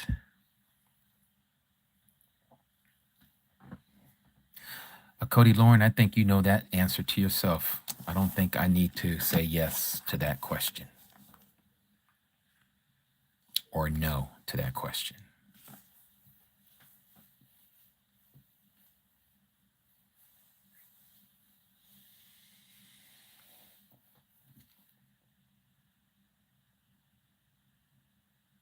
Mishpachah, as we begin another day tomorrow, may Abba Yahuah keep you. May he continue to reveal himself to you. May he barak you and your mishpachah, your family. May he continue to give us eyes to see and ears to hear. May he not remove our names out of the Lamb's book of life. And may he not take his ruach from us. May we continue to love the brethren of this amunah, of the kahunah. And may we continue to be shown to be doing the will of our Father. I want to thank all of you, Mishpachah, those of you that I've met and those of you that I have not met. Can't wait to meet some of you here coming up soon, Yahuah willing.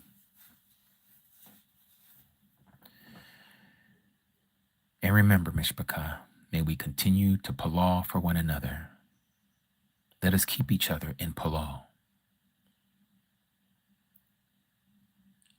And let us continue to try to meet that mark as one of the 144. Let us remove all the words that are displeasing to Yahuah from our lips.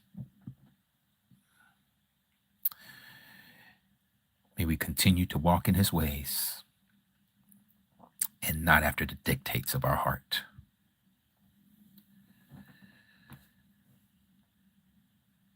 My name is Og Jimmy, also known as Brother Jimmy. And we, Mishpachah, are the ambassadors of Yahuah. Until next time, Shalom, Mishpachah. Shalom.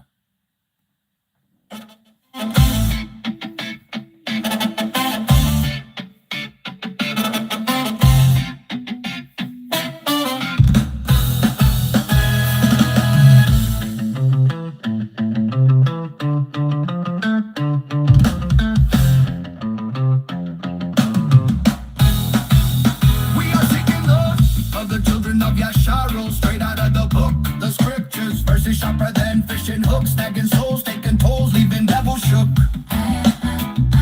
Who we be? Messengers, truth bringers, that's the key. Unlocking minds, leaving darkness in debris. We are the ambassadors, ambassadors, yeah.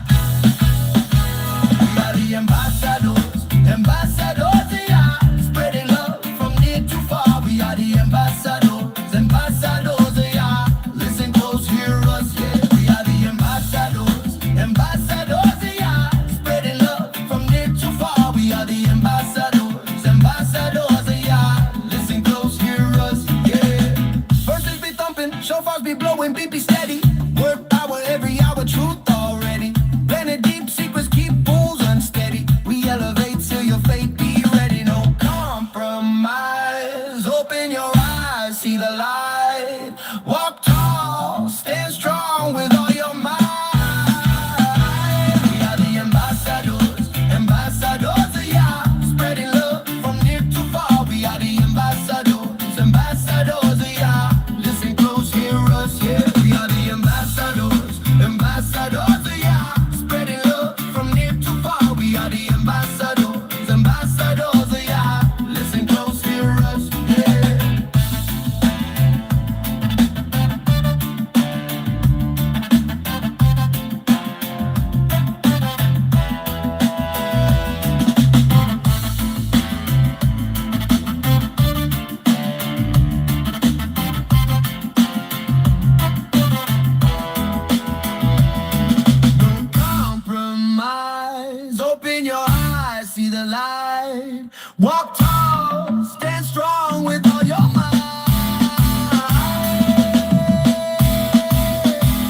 ambassadors, ambassadors of Yah.